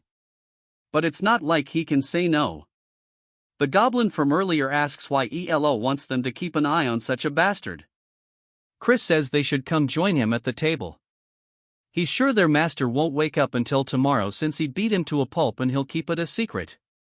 Asking what they think about it, they tell him to mind his own business and he tells them to have fun watching them as they continue going all the way until nightfall. We see the goblin and the hyena dude staring down at Chris, saying that he's sure he's a good-for-nothing and it's pointless to keep watching him for any longer. As they start to leave, he opens his eyes and notices they're gone. Now, then sits up. He then looks out the window and says it's late and he should get moving. He marries the goat. He tells her that he needs to go somewhere real quick, telling her not to follow. She starts to seem suspicious, saying that she knows there's an aphrodisiac in his pouch and that she knew it wasn't for the count but for him to use. She says that she's already sad being unable to attend him in bed, but she will cheer for his nighttime activities. He says that she sure loves running her mouth at the Kitten Mountains. Chris says that this is the secret land of the Count, and the energy of demon beasts is very dense here, just as his reputation suggests, and he should be reaching the hunting ground soon. He finds it, saying there it is, but he only sees 2 guards. Saying this is pretty relaxed, and it's a good thing he learned the invisibility spell from Mary. She asks what he plans to do with invisibility magic, and he asks why she's always making things harf. As Chris starts to walk past them with complete ease, making his way deeper and deeper into the hunting grounds, he spots an altar. Saying that this is where they will hold the finale of the Black Pill hunt, and it's just as eerie as they say.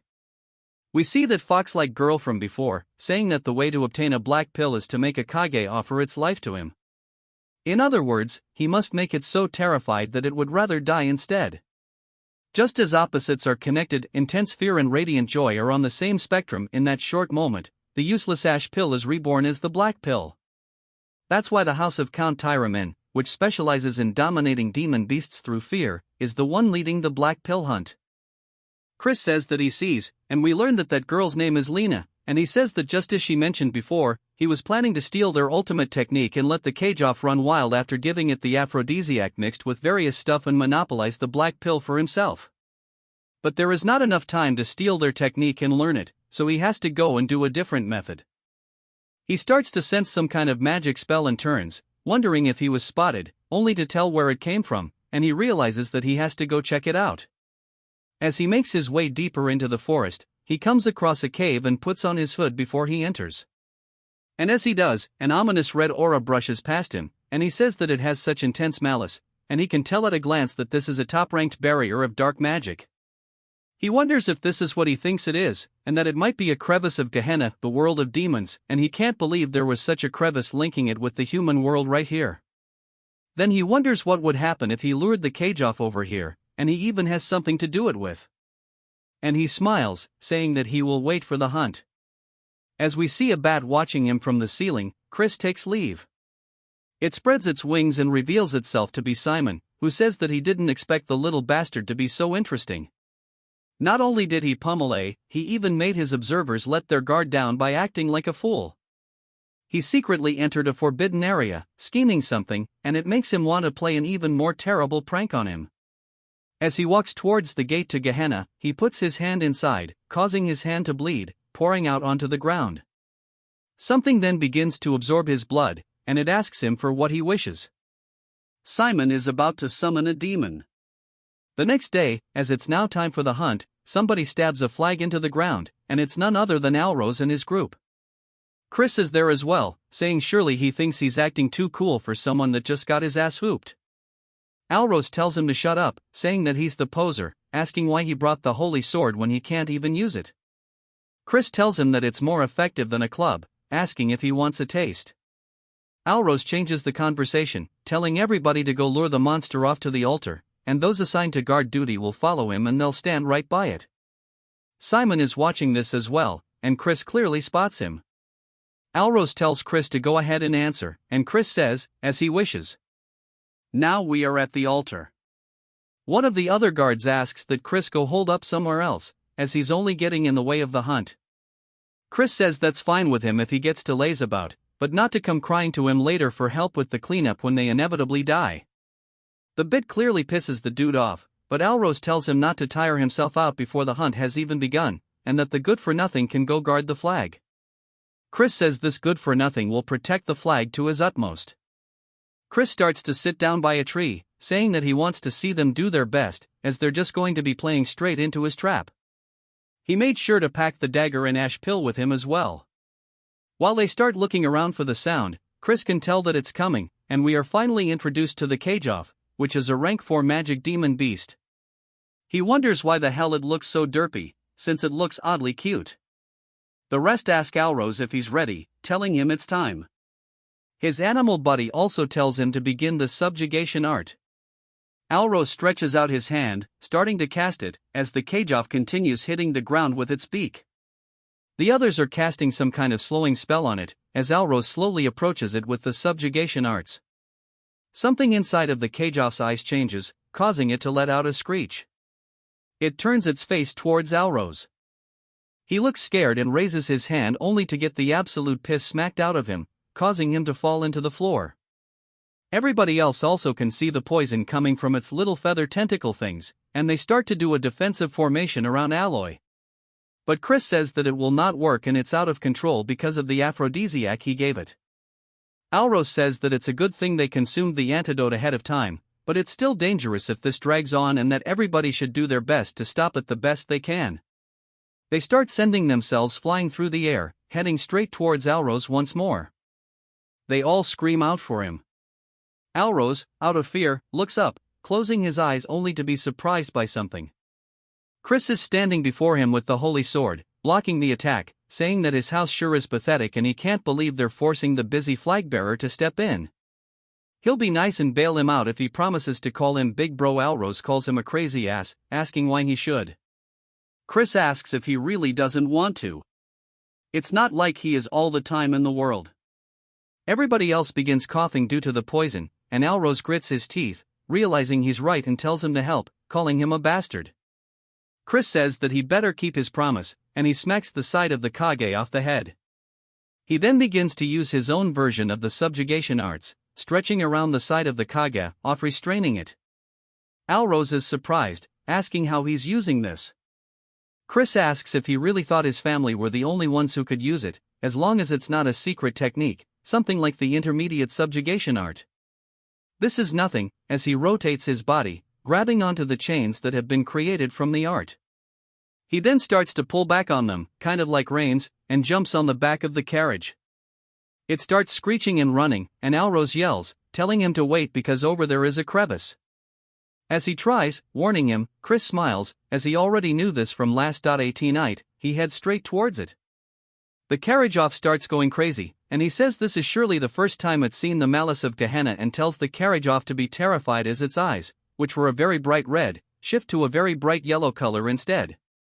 Chris said, now, as he tightens the grip on his dagger, stabbing the carriage off, killing it on the spot, the rest run in, asking him if he's okay, warning him that this cave is extremely dangerous, so they need to hurry up and get out. Chris tells them not to be such wimps and asks them what they should do if it turned out to be an ash pill and not a black pill. Alros starts to feel frustrated, and his boy asks Chris what the hell he's going to do about this because if he didn't intervene, but Alros tells him that this is enough and to leave it. He then calls out to Chris, thanking him for rescuing his subordinates, and they got to finish without any major injuries thanks to him. Chris is surprised he admitted that to him and says that he actually feels a bit bad now, and it makes him feel even worse knowing he swapped out the black pill. Still, he must do what he must do, and he tells him to call him Big Bro since he promised after all. Chris asks if he's going to go back on his word, and Alros says he's never made such a promise. He's 2 years older than him. The entire cave begins to shake, and people start falling over due to the intense pressure. Alros asks what's going on, and Chris starts to know what it is. As we see 2 giant blue eyes appear in front of them, Chris starts to look a bit anxious. We hear a monster saying that it's the first time it's seen a plaything in a while. Chris says this is a demon of Gehenna. Allo, shaking with fear, tells Chris to run away since he's an outsider and that he should save himself. Chris spots Simon up on the ceiling and rotates his wrist, getting the dagger ready, yetting it straight towards him. It goes straight through Simon, or at least it turns out that's his familiar that he was using to keep watch over things. As it starts to lose connection, Simon is surprised, asking when he noticed. He was planning on stopping the demon after observing for a bit. Now that the bat clone he planned to use to teleport there is gone, it'll take him at least 5 minutes to get there, even if he uses blood magic to its limits. And if he gets there too late, everybody will die. He immediately starts leaving. Turns out he's not a bad guy and he's just wanting to play a prank like he said. The demon calls that interesting, asking Chris what he's scheming. Chris says he just doesn't like it when people try to take sneak peeks at him. The demon laughs, saying that he sure does have a lot of concerns for a dead man. Chris says if you were to compare him to the demons he faced during the Age of Destruction, he would have to be a low-ranking demon, but he is at least a 5-star and he's not someone that he can currently face. He then raises his finger up into the sky, saying that it's not all bad. As he uses the same spell to put everybody else to sleep like he did that one girl when Lardos and Pomodore were trying to kill her, Yahello's subordinates start to lose consciousness. Alros yells, asking what the hell he's doing when they need to fight together. Chris says that he sure does have a strong resistance to magic and hits him straight in the gut, telling him to go to sleep already. I think he just killed him. Rip the demon asks if he's going to offer them to him and that he shall spare his life and even personally bless him in exchange for the sacrifices. Chris tells him to stop yapping and it's his principle not to associate with demons. As he starts to unshed the holy sword, the demon recognizes it, saying that the idea is commendable but a holy sword that he cannot use is merely a piece of junk. As he starts to prepare a spell, it shoots out directly towards Chris. He blocks it with his sword, but it's not enough as it sends him flying into the wall of the cave, knocking him unconscious. The demon then grabs him by his arm and lifts him into the air, saying that he shall give him a chance to offer them to him and then he shall spare his insignificant life. Chris spits in his face and asks why he thinks he can't use the holy sword. He manages to free himself from its grasp and grabs onto his legs. Tucking as he lands the flip onto the ground, he then starts to use his other energy core as the holy sword's tip begins to regrow using aura. The demon looks nervous, asking how a fiend like himself can use the power of light. Chris asks if he's finally feeling as if his life is in danger. The demon says that this isn't going to stop him as he starts to form a giant red orb directly in front of Chris. Chris readies himself, taking a slightly wider stance and yells, using the Dead Sea cleaving light as he swings his sword down, sending out a giant yellow wave directly towards the demon. The demon says this can't be as it takes the attack. It lets out a scream, and I'm assuming that he kills it because it drops to the floor. Chris's eyes look extremely tired, and he says that he pushed his body too hard. As his vision grows more narrow with every passing second, he starts to fall over onto the ground, and they begin to lose focus. We then see his past life, and Evan is asking him if he really replicated his ability. Chris says that it was sort of like this, and Evan says that he sure is something and that the Dead Sea cleaving light literally signifies the single flash of light that divides the Dead Sea. But it's ironic. Despite using the sword technique, he failed to become the light of the Mir clan, but Chris surely will become the light who will save the world. As we see a blue finger touch a puddle, we see Chris still on the verge of death, and the woman says that this is interesting. She says that her name is Mefina, the first seat of Gehenna, 7th realm. Chris closes his eyes as Meph says that she looks forward to his actions in the future. It then jumps to the manor of Count Timon. Chris says that his head hurts and he can't believe that he's been lying here for 2 whole days. It's been a complete waste of time, but his body still seems fine. He starts looking around for the black puddle, spotting it beside him saying this is great. He mentions the Mefina thing, saying that it was unwanted attention. Occasionally, fiends who stand out early on receive a demon's blessing and can be nurtured quickly, but he doesn't care since it's something bad guys receive. But a 7th world demon wouldn't even be that high level to begin with. Some giant lion-like dude enters the room asking Chris how his body is, and we are introduced to the patriarch of House Tyramin. The Count Chris greets him and goes to get up to bow, but the Count tells him that he should just rest. Chris wonders what's going on, and he says yesterday they organized an investigation squad and checked the cave. It seems that someone had tampered with the magic circle that seals the entrance to Gehenna. Fortunately, it seems the demon kin was reverse summoned in the meantime, but no matter how much of a fleeting moment it was more than enough time for everyone to lose their lives. Chris wonders if they really believe it was a reverse summon, but it doesn't make sense since it would be difficult for them to even consider that he killed it since he doesn't need to think of an excuse. That's a plus. The Count says that he would like to start with an apology. He's sorry for treating him so poorly using only the rumors of him being a good-for-nothing. He then bows, thanking him, saying that he is a benefactor of House Tyramin and he is grateful for him. Chris tells him not at all, and as a member of the Dark Magic clan, he just did what he needed to do as they are family after all. While it does hurt his conscience, he decides to muddy the water a little bit, but it seems like that resonates with the Count. He says that's right, and if there is something he can help with, then he should let him know as long as it isn't something impossible. He will make sure it will happen. Chris thinks about it, saying in that case, he hopes that House Tyramin will shake off the old grudge against House Khazar instead of the enemy-like relationship they have now where they keep bearing their fan.as they each other. He wishes that they would have a friendly but competitive relationship where they can plan for proper advancements together, something that matches the fact that they are bloodline. Ken then goes to say something, but Chris says that he's sure he also knows the reason why their two houses are feuding is because of the behind-the-scenes work of the main clan. Since if the branch families work together from the main clan's perspective, they may feel threatened, it's a scheme to keep them as mere dogs who guard the house. The Count asks if he's planning a revolt against the main clan, and Chris says that he has no such thoughts.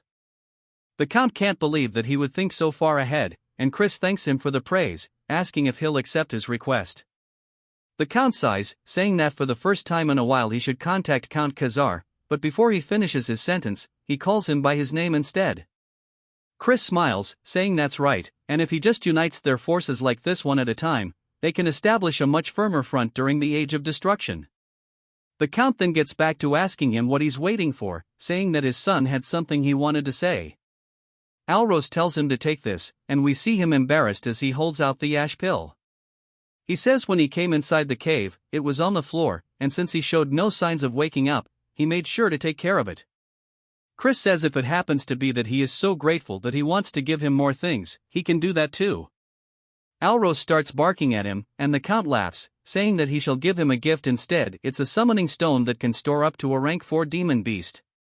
Chris says this is a really rare item. The Count says that he'll also make a report so that he can participate in the Sacred Dark Hour and wishes him good results. Chris thanks him for both the gift and his encouragement. The Count then tells him to rest up as he and Alros leave. Chris smiles and tells somebody to come out.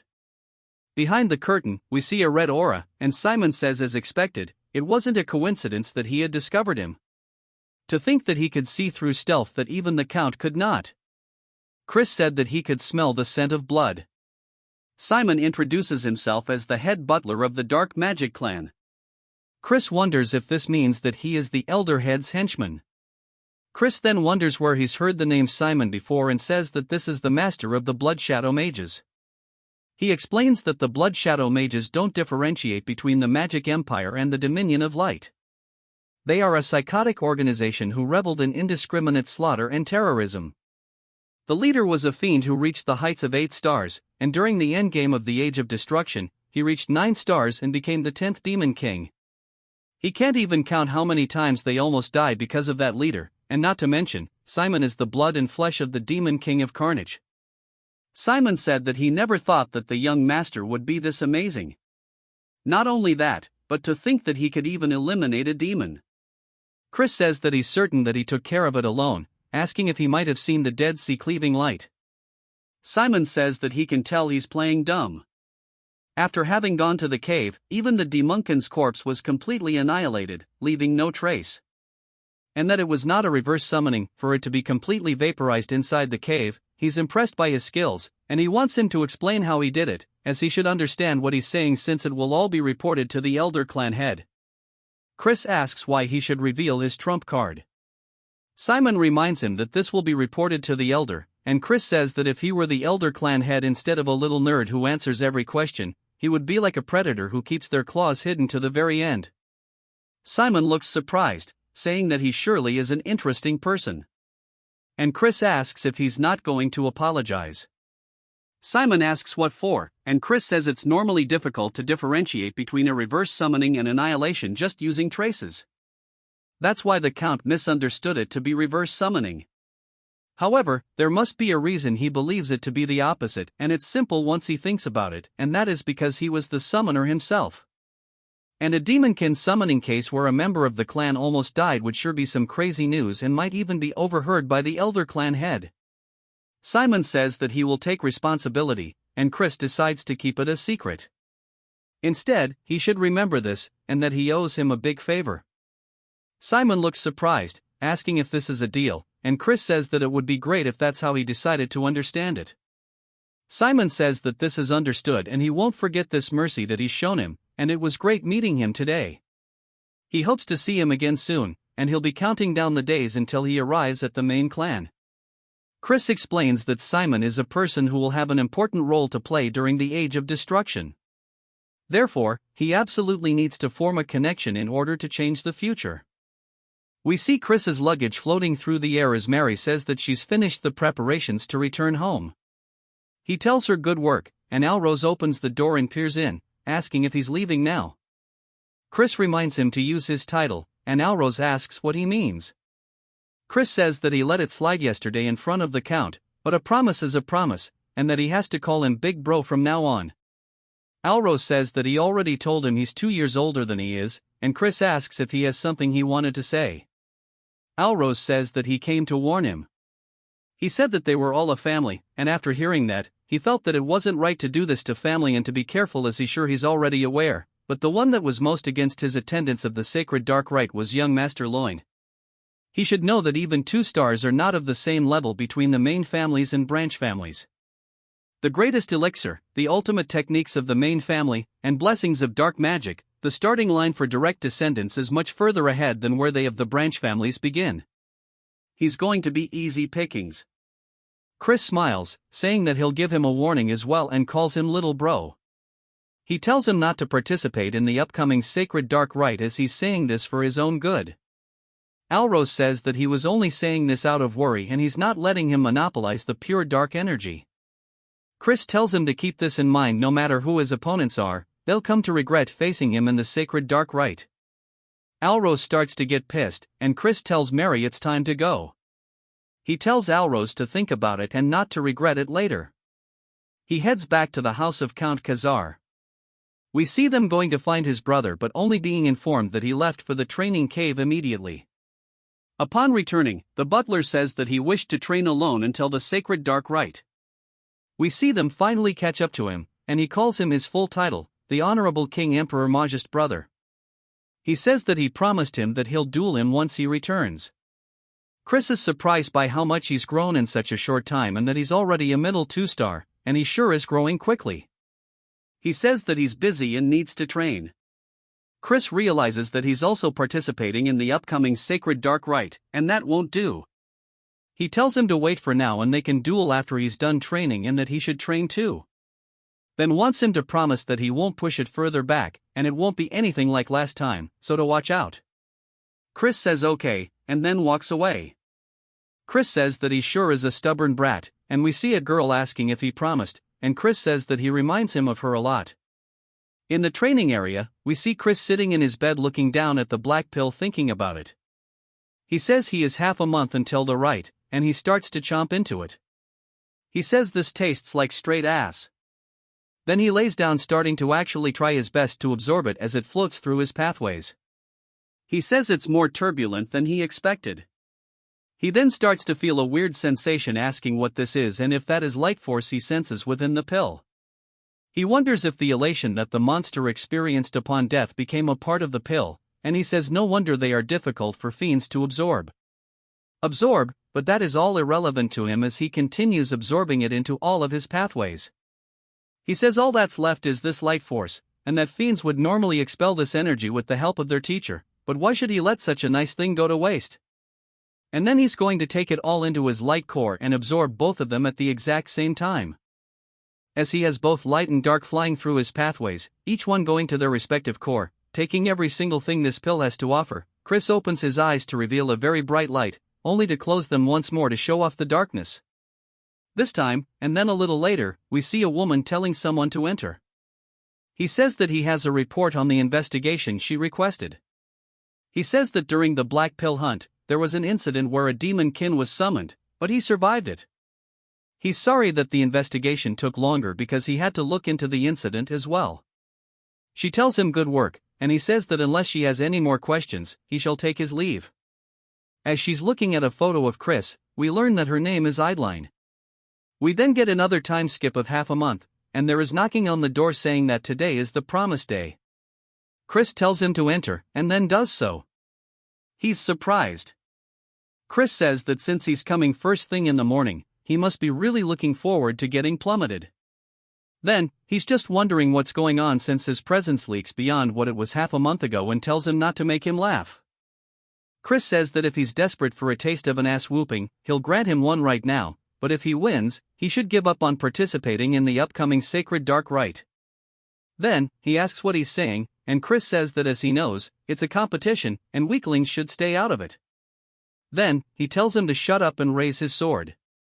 Chris says that he's so blind to him showing brotherly concern, and he guesses that he needs to knock it into his skull for him to get it. Then, he dashes off the ground screaming it. Then, he jumps to Bro, being in the infirmary. He got off screen. Their father says that Chris went overboard and that the healer said that he'll be in bed rest for half a month. He guesses then we'll have no choice but to wait for the next rite. Then, he tries to argue against it, and Chris says that he wants a moment alone with him. His father says okay, and then he'll let them talk it out with his brothers. After he leaves, Chris approaches the bed, asking what he's pouting about and not to whine like a baby when he's the one who asked for the fight. Then, he says that he must truly dislike seeing him grow as he mocks him and looks down on his achievements. Now, he's deliberately injuring him so he can't participate in the sacred rite. Chris says that he's going to cry at this rate, and he thinks that they aren't on the same page. Here, he did that in hopes of him becoming stronger for him. If they compete against each other in the rite, he will forever lose his chance to obtain pure dark energy, and he needs to be rough because of how stubborn he is. Asking if he understands, but most importantly, pure dark energy doesn't suit him. Then, he asks what he means, and Chris says that his best suited energy is gray. Dark energy instead. We learn that just like how the power of light divides into various types, there are also a variety of dark energies. Pure dark energy is the highest attribute of all dark energies. Right below it is a gray dark energy, a type suited for curse magic. He says surely he's found it easier to master curse magic than swordsmanship. Then, he asks how he knows this, and Chris says that he can't tell him that he learned the future and that he should come up with a decent excuse, saying that he can tell that much while sparring with him. Chris tells him that if he takes in pure dark energy before he masters great dark energy, it can cause problems when he tries to learn it later. Of course, it won't be impossible since pure dark energy is the higher attribute, but he'll be impeded by its unique properties, and it will only slow him down. He wants to become as strong as possible as soon as possible, and he wants him to think these things over before participating in the ritual. This is his sincere advice to him as an older brother rooting for his younger brother's growth. Then, looks super touched, and then Chris gives him a gift. He sees it and recognizes it as an ash pill. Asking why he's giving him such a valuable item, Chris says that's because he's his little brother. Asking what other reasons he needs, he already ate something better anyway. Then, even starts to tear up and damn, this is just way too wholesome. He says, if he was capable of changing like this, he wonders why he acted like a turd. Even when their mother was on her deathbed, and if he knows how much heartache their mother suffered through because of him. Chris stares at him and sits down beside him, saying that he didn't understand it back then. It then jumps to later as the carriages come to a stop.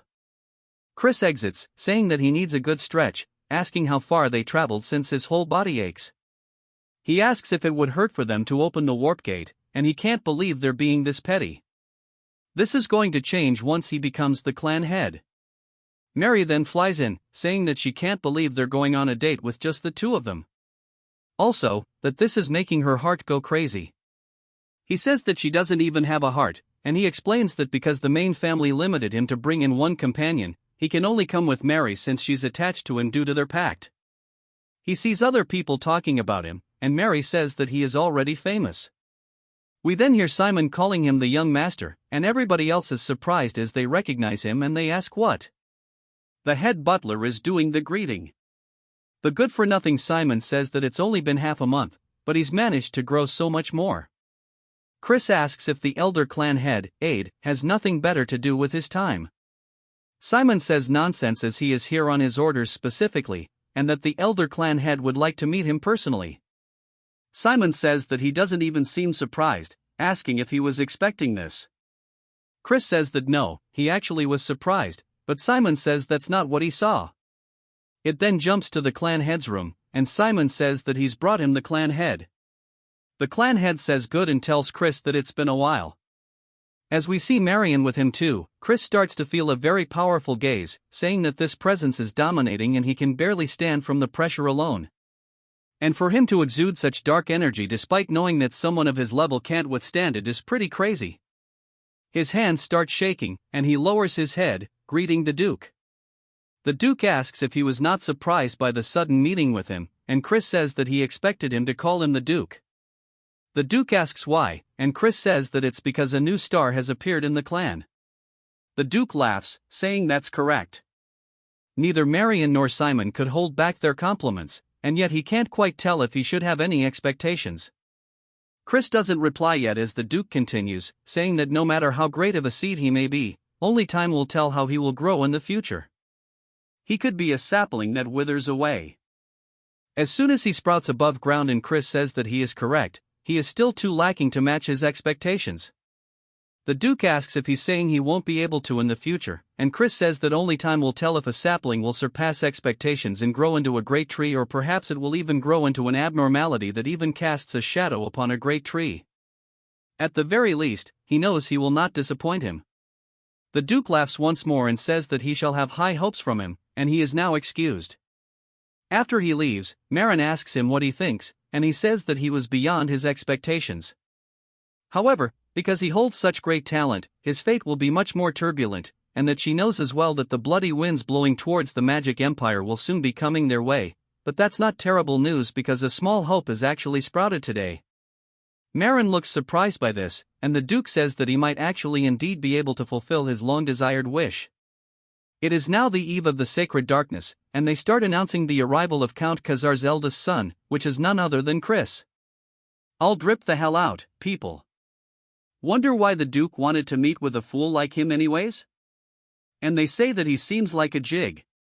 Chris says that he knew it and that he is way too handsome, and it's all because he's just too damn good looking. Mary, of course, is the ultimate hype man, saying that he sure is. He then spots some drinks and says that surely that's alcohol. As he walks over, the waitress says that he's not allowed to have any because he's underage. Instead of alcohol, he can have some ginger ale, and they even start laughing at him. Chris can't believe that these people are so damn lame, and he doesn't want ginger ale. He wants alcohol. They then continue to announce the arrival of the young lords and young ladies. As the doors slowly open, we see them all walking out into the room.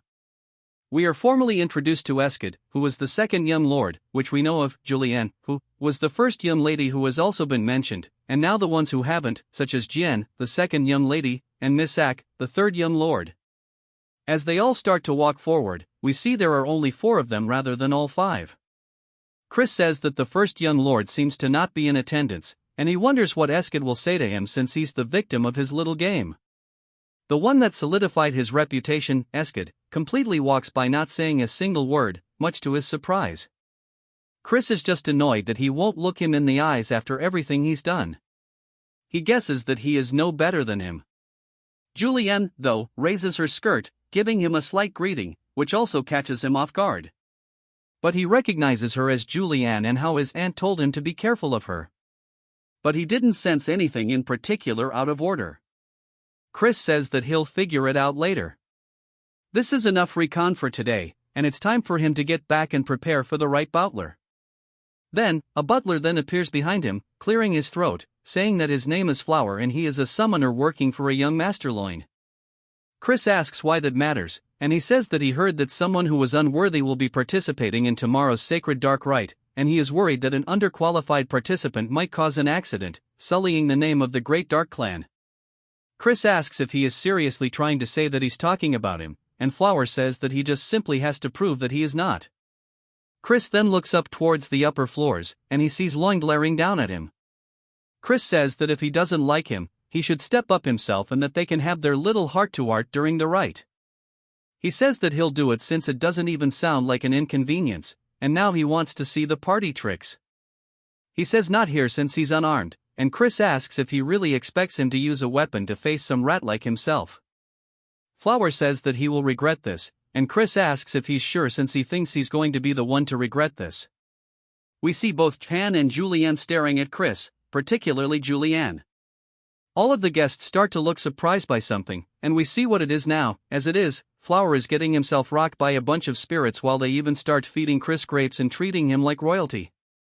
The guests wonder what the hell that is they are witnessing because Flower started by summoning evil spirits, but they instantly turned against their summoner with just a single gesture, and they wonder how he gained control so quickly. Chris asks if that was young Master Lo's wishes just now, and that's pretty unbecoming of a direct heir of the Dark Magic clan, and he should have just challenged him to a duel if he had any grievance. Lo says the incident has nothing to do with him. Chris says not even a fool would fall for that lie, but he'll just believe him this once. Now they can meet again during the sacred dark rite, and that he sure does find him cowardly, but he'll make sure to teach him some manners next time. It's now the day of the dark rite, as we see Chris entering straight, yawning, and looking ugly. Mode Alrose asks if he's not even the slightest bit nervous since he caused a ruckus yesterday. Chris asks why he came here, even though he warned him not to. Calling him little bro, Alrose asks how he could push back the sacred dark rite, calling him crazy. Loin then makes his way down the stairs, glaring at the rest like he's so much better than them. Chris tells him just to wait. We then hear an older person's voice as they ask if everybody's assembled. They introduce themselves as Sebastian, the vice butler in charge of the main house. He says that he shall now take them to the sacred ground where the dark rite will take place. He taps the floor with his staff, sending out some weird colors. It looks like a bad acid trip. Everybody else sees some stairs forming up underneath them and they're surprised by this. Chris says that's not exactly what it is and it might be an illusionary art that materializes an imaginary space. Sebastian starts walking down them, but he's going extremely fast and the rest start panicking, saying that he's leaving them since they're being left behind. They need to hurry as they start sticking close to him, following each and every turn. Some of the participants say this is weird and they thought they went underground, so why is there such a steep slope? Even Loin and Alrose look like they're struggling. Sebastian tells everybody to please hurry up as the ground will not support them forever and they even start falling off into the void.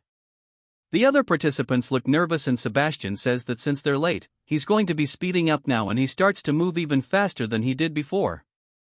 A little later, even more people have fallen off and Loin says that losers should know their place and they don't deserve to be up here. We see him sweating, but then he spots Chris effortlessly glide past him and he wonders how since he's not even sweating. Chris asks him if he's really out of breath and he guesses he's all bark and no bite, saying as a direct heir he should be better than this. They fed him a bunch of good potions. Chris says that their stupidity only made their bodies suffer, and it's a waste to run earnestly in an illusion in an illusionary space. No matter how hard he pushes himself, his stamina doesn't get drained at all. And just by twisting one spell, he can become invincible within this realm. Sebastian looks pleased, saying that he must be the young Master Christian. They finally get to where they're going, and everybody's panting, gassed out. Alrose asks why Chris isn't scathed. He says this is why he should have trained his body more instead of riding his beast everywhere. We then hear a different voice welcoming everybody as a crystal forms in front of them. It floats around the room, and she says that as they may all know, this is the sacred ground where the purest of pure dark energy bursts forth. Thus, they call it the sacred darkness. And she introduces herself as Rahu, the manager of the sacred ground.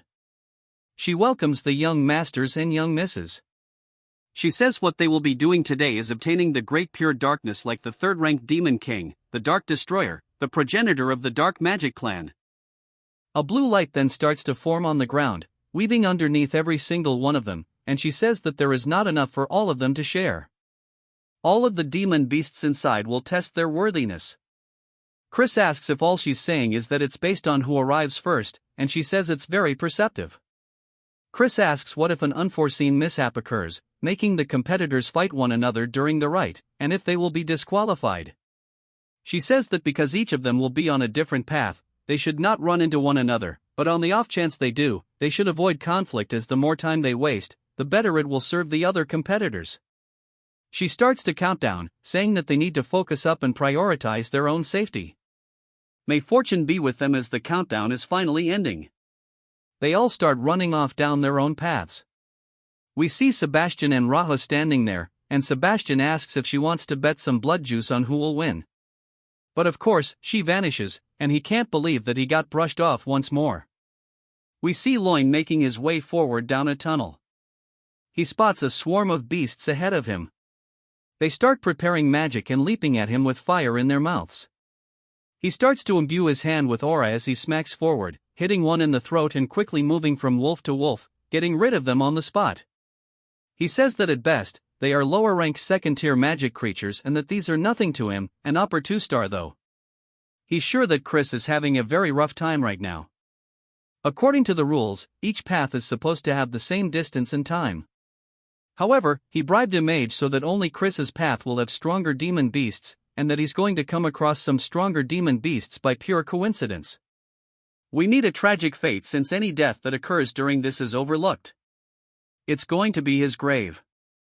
After a while, he finally comes across a door, and Lo says that this must be it to the sacred ground, and Chris knew he'd be the first one here. Chris asks what took him so long, as he thought he was going to die of boredom from all the waiting. Lo asks how he got here so fast, and Chris says there wasn't much to it. Loy says that's not possible, as his path should have had much stronger monsters. Then he closes his mouth, realizing what he was saying. Chris smiles, saying no wonder he thought they were at a higher level than they should be, so it was all his doing. Lo asks who he is to throw allegations like this. Chris says that it's only going to be the two of them for a bit, asking if there's any need for formalities. Lo calls him an arrogant turd, saying it's taboo for competitors to clash during the right time, but he's going to crush him here and now. As he swings forward, Chris easily dodges the attack and says that he's using magic combat arts. It's a combat technique that explodes magic power at close range or disables his opponents by snapping their joints. Chris continuously avoids each and every one of the attacks to the point that he's getting annoyed, and Lo even calls him a slippery rat. Lo then spots Chris's hand, thinking that it's an opening, and charges forward, saying that he's going to break him. Chris calls him a dumbass and he grabs his wrist instead, putting him into an armor. He tells him not to cry even if it hurts, and then all we hear is the sound of it snapping, and he lets out a very loud scream. We then see Alrose running down the hallway, asking if he's too late, only to see Lo and another competitor both lying on the floor. Alrose asks Chris if he did this, and Chris calls him slow as hell, asking if he's going to faint on his own now or if he needs to beat him until he does. Alrose says that he hasn't been sitting around doing nothing and to come at him. Of course, he got folded like an omelet, and Chris says that was some real deja vu. He's sure they'll find them if he just leaves them here. He explains that 5 years from now, the first great war against the Alliance will break out, and he needs to have the Dark Magic Clan within die in his grasp before then, which is why he can't share even an ounce of the darkness with them, and since he's done cleaning up, it's time for him to take possession of the sacred darkness once and for all. The sacred darkness is the power that grants a fiend the possibility of becoming a true transcendent. The Duke, who is known to have absorbed 80% of it, is one of the strongest alive, even amongst the demon monarchs. The Dark Destroyer also absorbed more than 90% of the pure dark energy to become a demon king, meaning if he can make 100% of the dark energy, he can exceed even the demon emperor himself. As he stands before it, he slowly stretches his hand out until it starts pouring through all of his paths. It then jumps to some people, saying that was unbelievable. Every other person than Chris was eliminated. This is a disaster as the young Master Loin is in serious condition. They start saying that he probably used a trick or a banned magic tool and that they need to investigate thoroughly and punish him. Jian says that won't be necessary as that bastard won't be able to enter the sacred ground anyway. The fact that he hasn't left for 2 days must mean that unless this is all the time required to absorb the sacred darkness due to the quantity, he is already being crushed by the sacred darkness and died. Even the Duke had run into a limit of how much he could absorb, and that Chris is definitely dead and there won't even be a corpse. Left behind, as she walks away, she closes the door and looks pissed, saying that even if he comes back alive, she'll kill him herself because when her father died during his battle against the Alliance, only she and Loin were adopted by their uncle Viscount Langham. That's why her footing within the clan is already unstable, and since Lo wasn't able to receive the sacred darkness either, no one will support him in becoming the successor, and that she will pay Chris back for this indignity. Even some of them start saying that the good-for-nothing still isn't out yet and that he must already be dead and it's punishment for being greedy without knowing his place, and they say that even the ghost over there is waiting for her master, but she'll soon meet her master's ghost. Mary puts a hole into one of the bags, pretty much giving them a warning, and she says that her heart flutters as she waits for her young master, but if they keep being noisy around her, she'll turn them into ghosts under her control. They run away saying they're sorry, and she returns back to being a cutie pie, telling Chris to return quickly as a man who makes a maiden way is not cool at all. It then jumps to Chris, sweating hella, saying that this is an unending darkness that chokes the breath from his throat and that he's only around the 70% mark and that this is a lot more difficult than he expected, but he has to endure no matter what. The real test will begin around the 90% mark and if he takes in too much, he will die. Ceases his limit, his core will shatter, and he will die here before the war even starts. He then realizes something, saying that's right, and that if only he had a dragon heart, the dragon has the largest container for their core. So even if it's just for a few minutes, he can imitate its heart.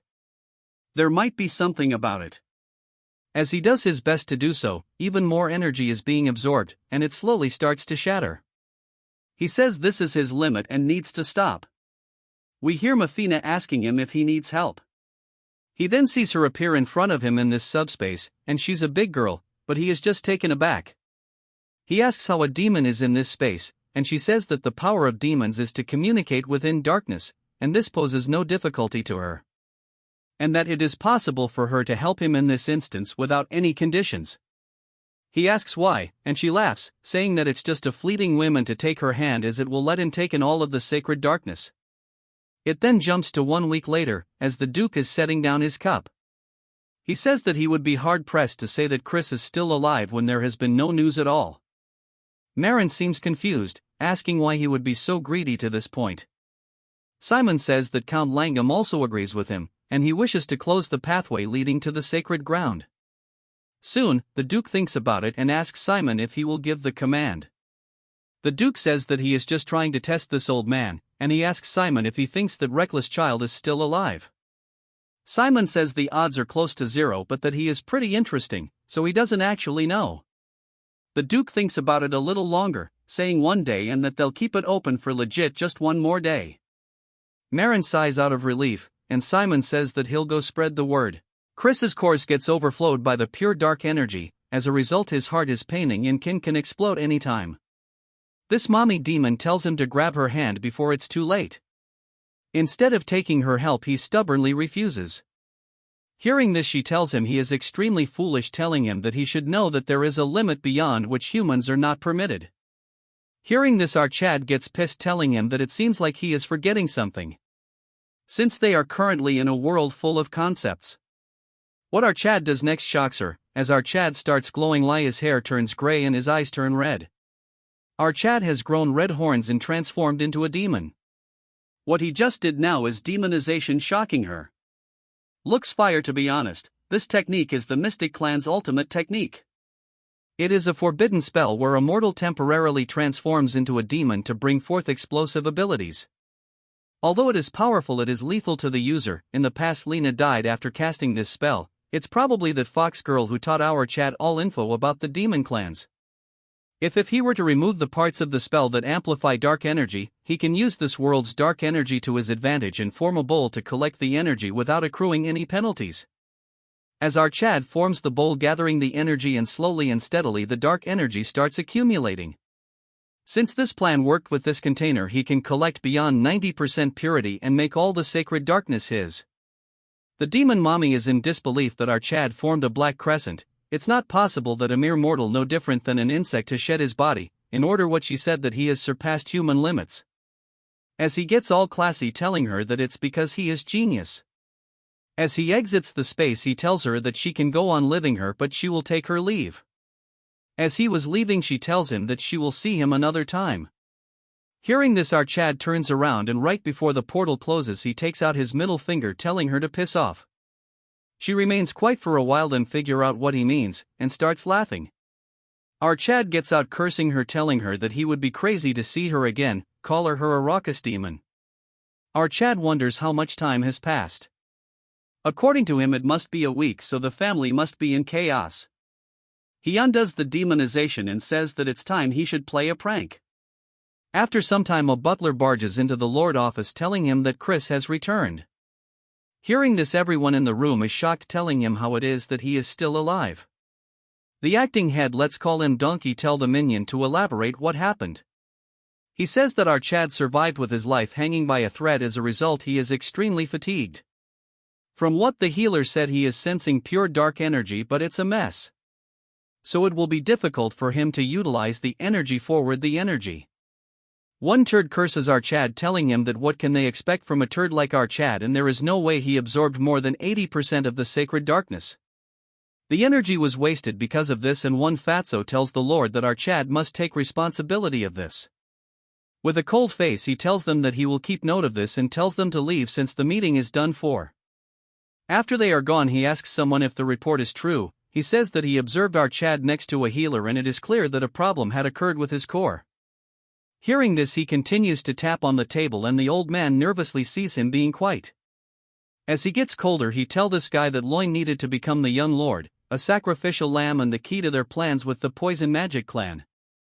This crazy donkey says that their plan of eradication all with something called Jupian has been postponed. As for Chris it's unsettling that his father is paying attention to our Chad and because of him the flow of the river is disrupting.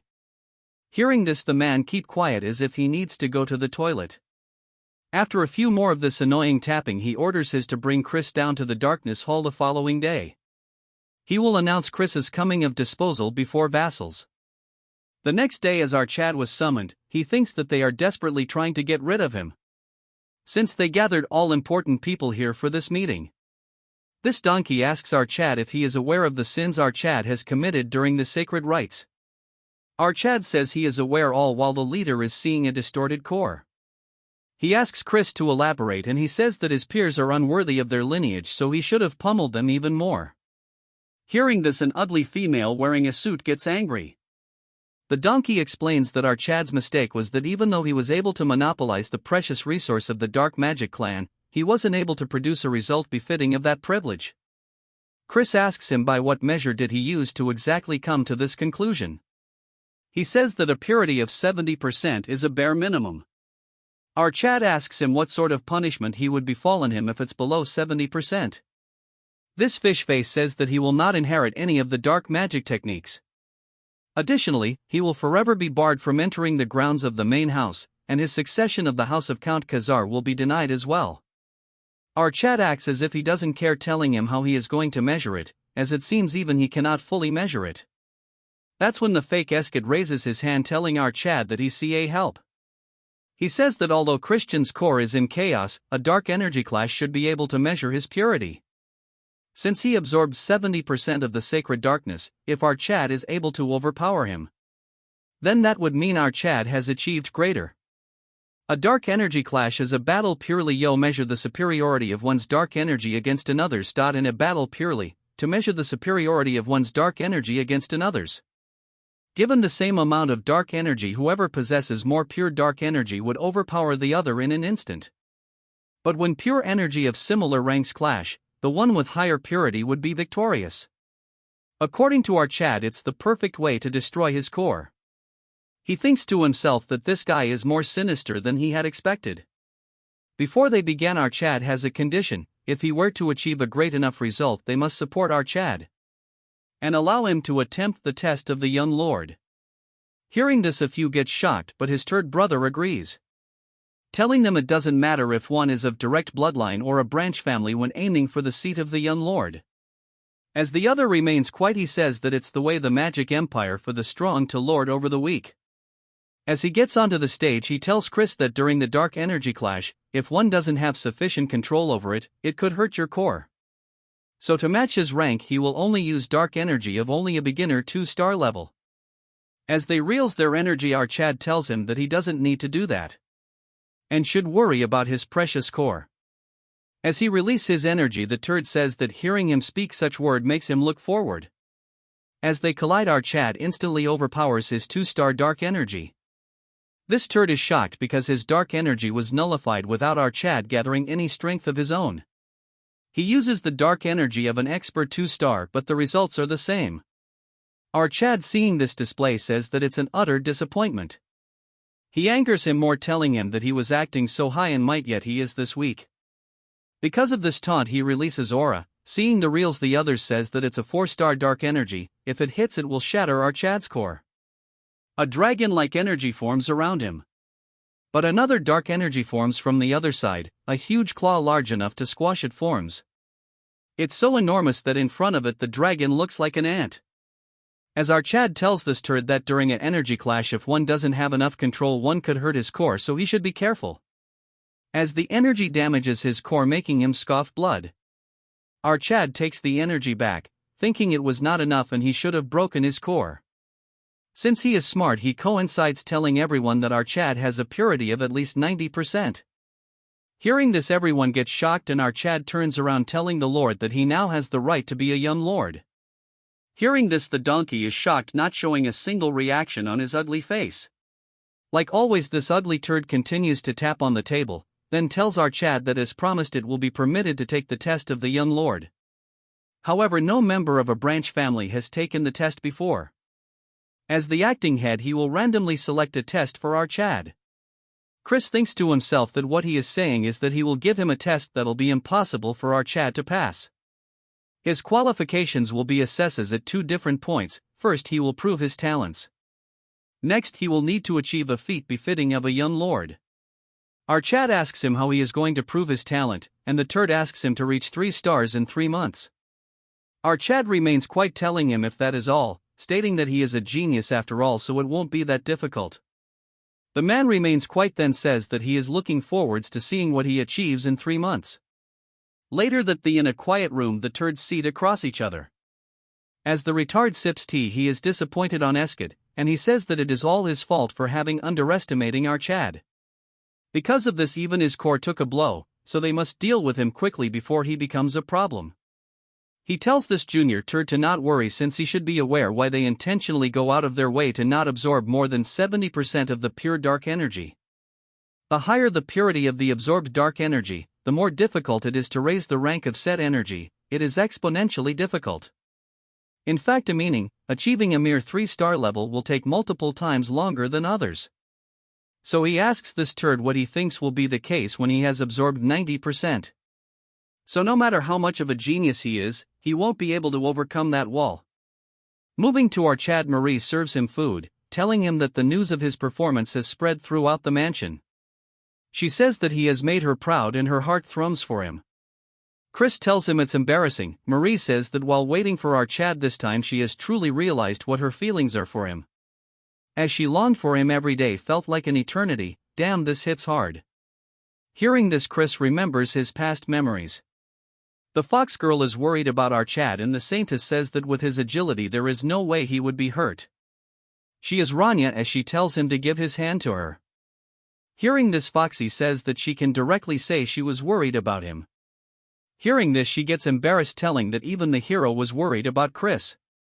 Remembering all this, our Chad gets happy, thinking to himself that after escaping his hellish can that only wished his death. His entire life was full of bloodshed until he met those with hearts filled with warmth. As Marie was preparing her blood juice, Chris says now he can speak words he couldn't, thanking Marie for waiting for him. Hearing this, she gets shy, telling him that he has finally understood her true feelings.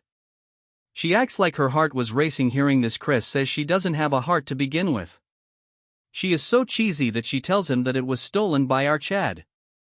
Chris says that since she waited for him, he will give her a reward, offering to go on a walk with him. Hearing this, she starts acting crazy. She gets all dressed up as they go on a walk. What a piece of art, she better get a body soon. Chris thinks it's cool to relax once in a while, and she still has to reach 3 stars in 3 months. He thinks that it will be tight, and even with the guidance of the branch family tutors, still handling over 90% darkness will be difficult by himself. That when a voice intrudes telling him that he is focused on going around and causing trouble. Turning around, it's our Chad's auntie, and he greets her. She asks him if this is the right time for him to be wandering around the garden without a care, asking him if he found a teacher to aid in his training. He asks her if it's her, but to his disappointment, it's not her. She shocks him when she says that it's not her but someone else. He tells Marie to leave, telling her that he will see her in dinner. As they walk down a staircase, our Chad tells her that he doesn't know who the teacher is, but he is thankful that she is thinking about her nephew. She says that she doesn't believe he should be thankful about this, explaining that he will experience it himself, elaborating that he is not kind with his teaching. To add fire to this, she says that not even one of her siblings could keep up with his training. She warns him that this opportunity will not come by often, so he should not disappoint him. As they reach the end, Chris gets shocked, asking her if the kid in front is lost. Well, why is 200 or 300 old year cosplaying a kid? This part is also very short since the chapter is very small. Seeing the kid, our Chad pats him on the head and asks him where his parents are. But the look on the face of the kid is more scary than he had thought of. That's when our Chad realizes what he has done. His aunt tells him to show some respect and start with a hello, since this is the incarnation of the clan head. As he observes Chris, he gives him a formal greeting. As dark energy exudes from our Chad, he is shocked to see that he has observed beyond 90%. He tells Chris that he has achieved something great. However, he should know that it was a foolish decision, which our boy has no objection against.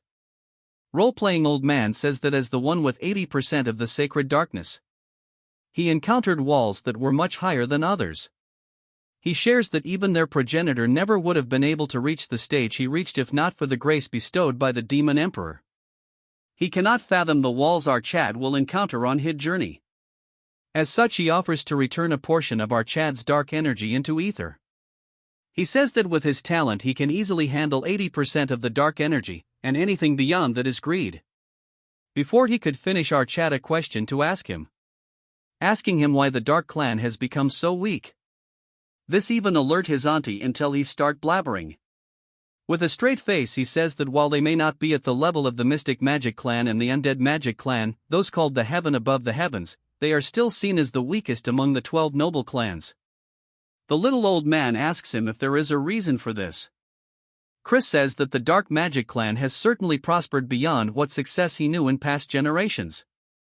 This is all thanks to the achievements of the clan head. Yet even so, the other fiends say that the Dark Magic Clan are not what they used to be. He says that there can only be one reason.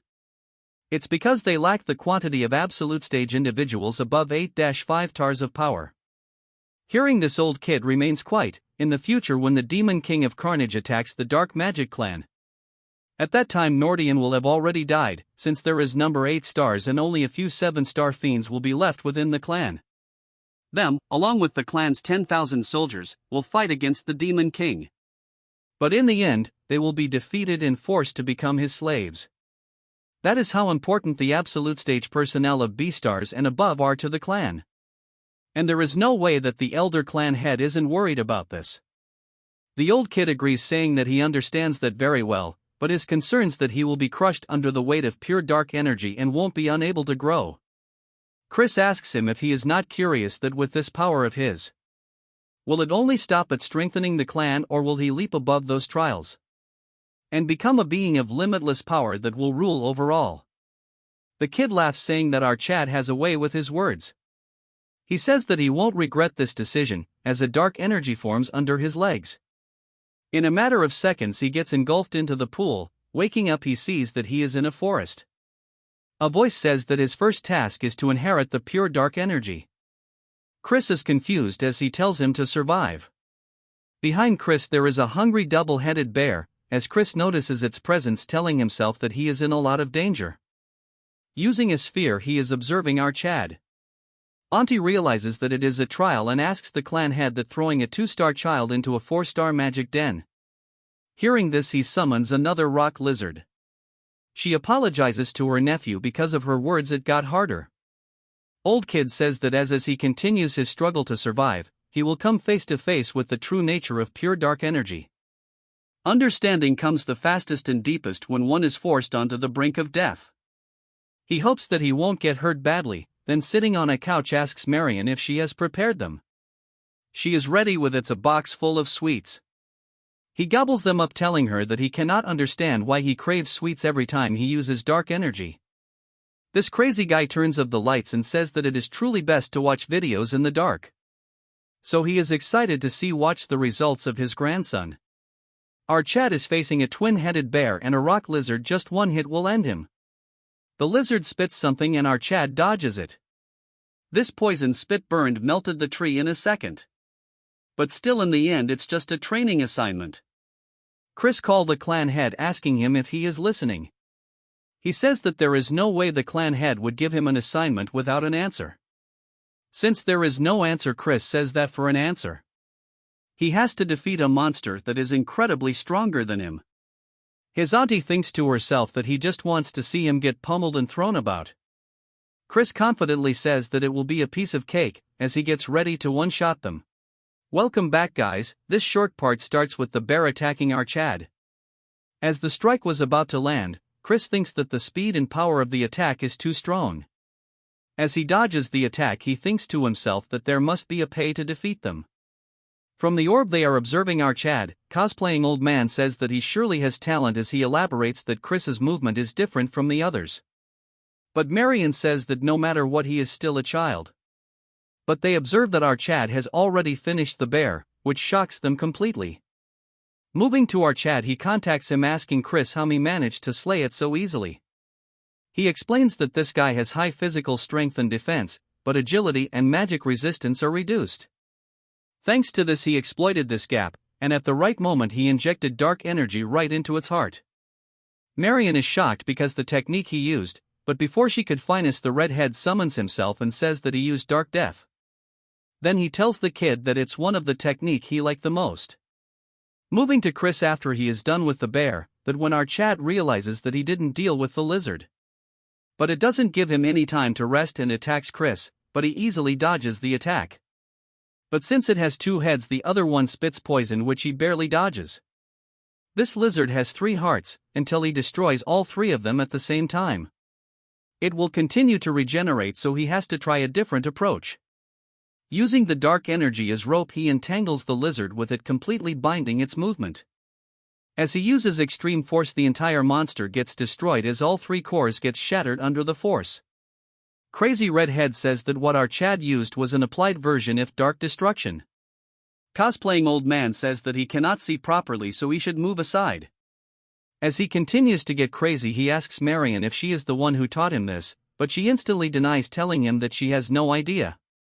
He says that it's not something one can learn, but Redhead says that then there will be no need to learn dark magic. As for the clan leader, he remains quiet. Since our Chad is done dealing with them, he gets transported back to reality. And with a fox-like smile, he says that he had to think a lot, but it was a great lesson, giving credits to the leader. To add oil to the fire, as Marion and Redhead remains quiet, he says that thanks to the Lord he was able to learn how to apply dark magic on his own. He says that arrogance is a no, but he will begin the full-scale training of dark magic. He tells the turds to get out as they follow his orders. As they leave, Marion is concerned because this kid might be too hard on our Chad. He tells Chris that before the first magic transfer, he gives a question about what he thinks about dark magic. Chris tells him directly if it is to dominate the opponent with perfect dark energy. Hearing this, he asks him what perfect darkness does he mean. But Chris is nervous as he doesn't have an answer for this. He tells Chris to take a good look as he unlocks some kind of lock. The next second, the entire place starts shaking. He says that this is the beginning of all darkness as the entire place gets surrounded with dark energy. If he walks down the deep stairs, the 12 abyss awaits him and he should go and devour the Lord shrouded in darkness. In front of his hand a lot of energy accumulates, and a dagger made of pure energy forms. The old kid waves his dagger, feeling the attack. Our Chad thinks that it represents death and a single blow can kill him. It shatters the space behind Chris and he can't breathe properly because he remembers that it clearly cut his neck and passed by. The man explains that it is a sword of ideas that only cuts what it wants to cut.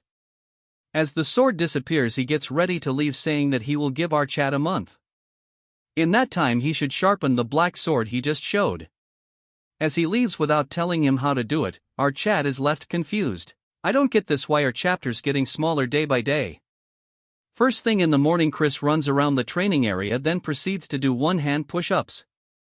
Because of this intense training he is all sweaty as he takes off his shirt. His back has defined a lot. But it was all a dream since he has a long way to go, as he's still a skinny Barbie. Then he sits into a meditation pose, telling himself that he should go back to training.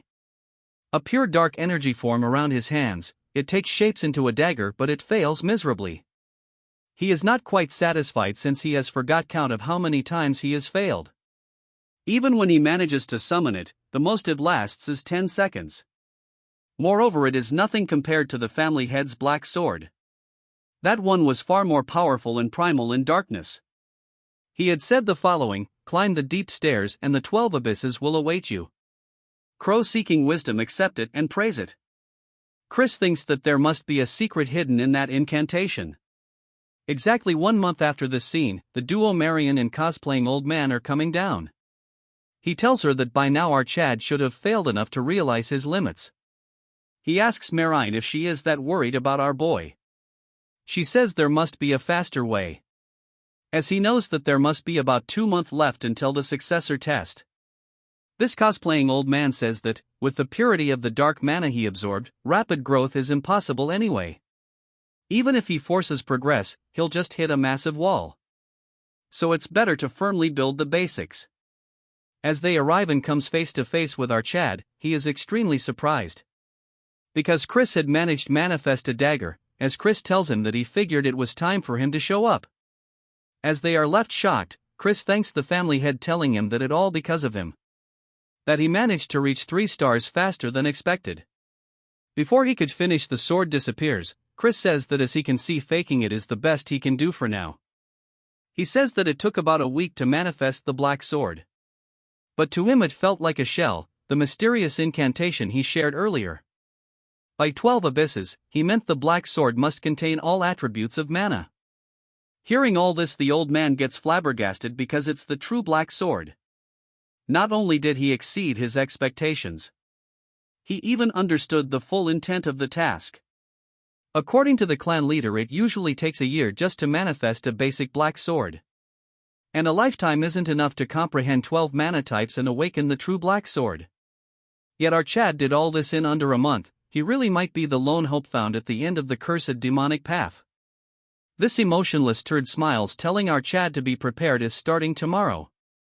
The teachings he will give him will not be easy. Instead of worrying, our Chad is just as confident as he says it's fine and trusts the family head. Since he is done with the first hurdle, he makes a cheeky face, thinking of raising a toast. He goes to the winery acting all crazy, jumping around left and right. He thinks he deserves a lucky break and he is drinking expensive liquor that he couldn't even dream of seeing before. He thinks it's better to drink this before Marie comes and take it away. Some calls for our Chad. Turning around, it's a pretty face telling our Chad that he is drinking in broad daylight like always. Our Chad wonders who this 3-star demon is. Judging by her eye color, she is not someone from the dark family. With a straight face, he asks her if she knows him. Hearing this, she gets and her attendant gets shocked. She asks him what he means by this, then proceeds to get extremely angry, so much so that she slaps him with mana. Because of this, our Chad falls to the ground, and the attendant tells her to let go, since there is no need to get associated with trash like our boy. As she turns around, the old man from the exam is here taking the wine bottle. Chris is very angry, saying that she is rude all of a sudden, asking him who she is, and he says that she is Princess Marissa of the Venom clan. Hearing this, he turns into a fool because she might really be his fiancée, to be precise his former fiancée. Chris is in a tough spot after this because he might have caused a problem. Moving to Marissa, as she walks through the corridors, she is extremely pissed to the point that it clearly visible on her face. In a flashback we see a 8-year-old Marissa seen playing with ants.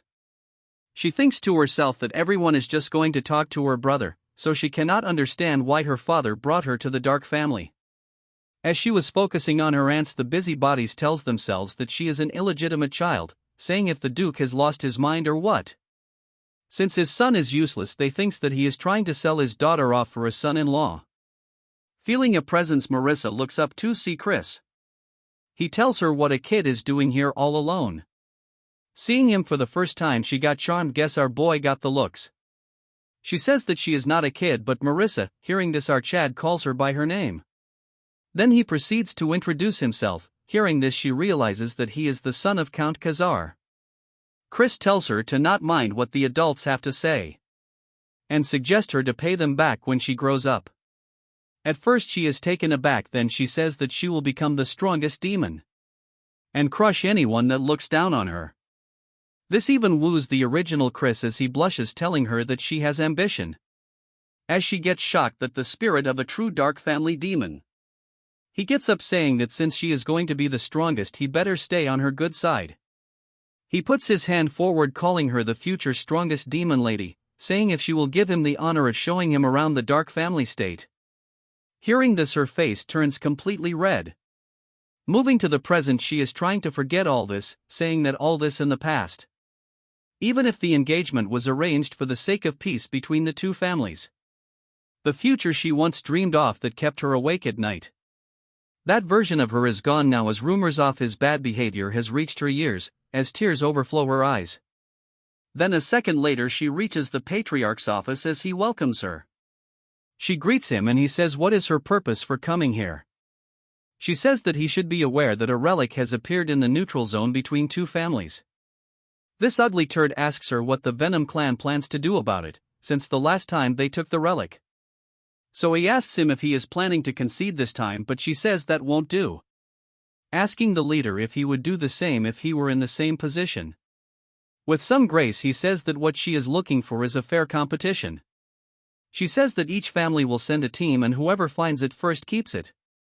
But the team should be limited to 10 demons, each 3-star or lower, to prevent direct conflict between their families.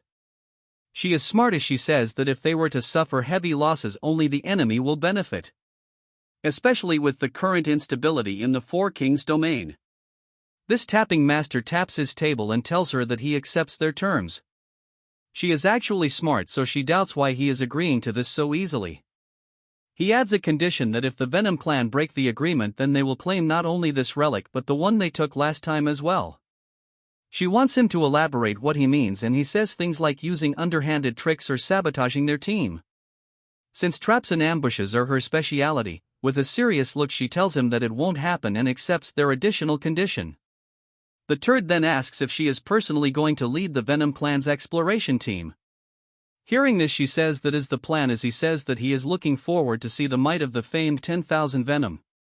She greets him, saying that they will await the Dark Family's team on the day of the expedition. As she leaves, this turd remains quiet for a few seconds and then gets up, staring intensely at the chessboard. She takes the Black King and knocks down the White Queen. As the king stands tall, this malnourished turd says that for Marissa. A beautiful stage filled with screams set. This concludes this part. Make sure to like and subscribe for another part. If you don't, you are gay.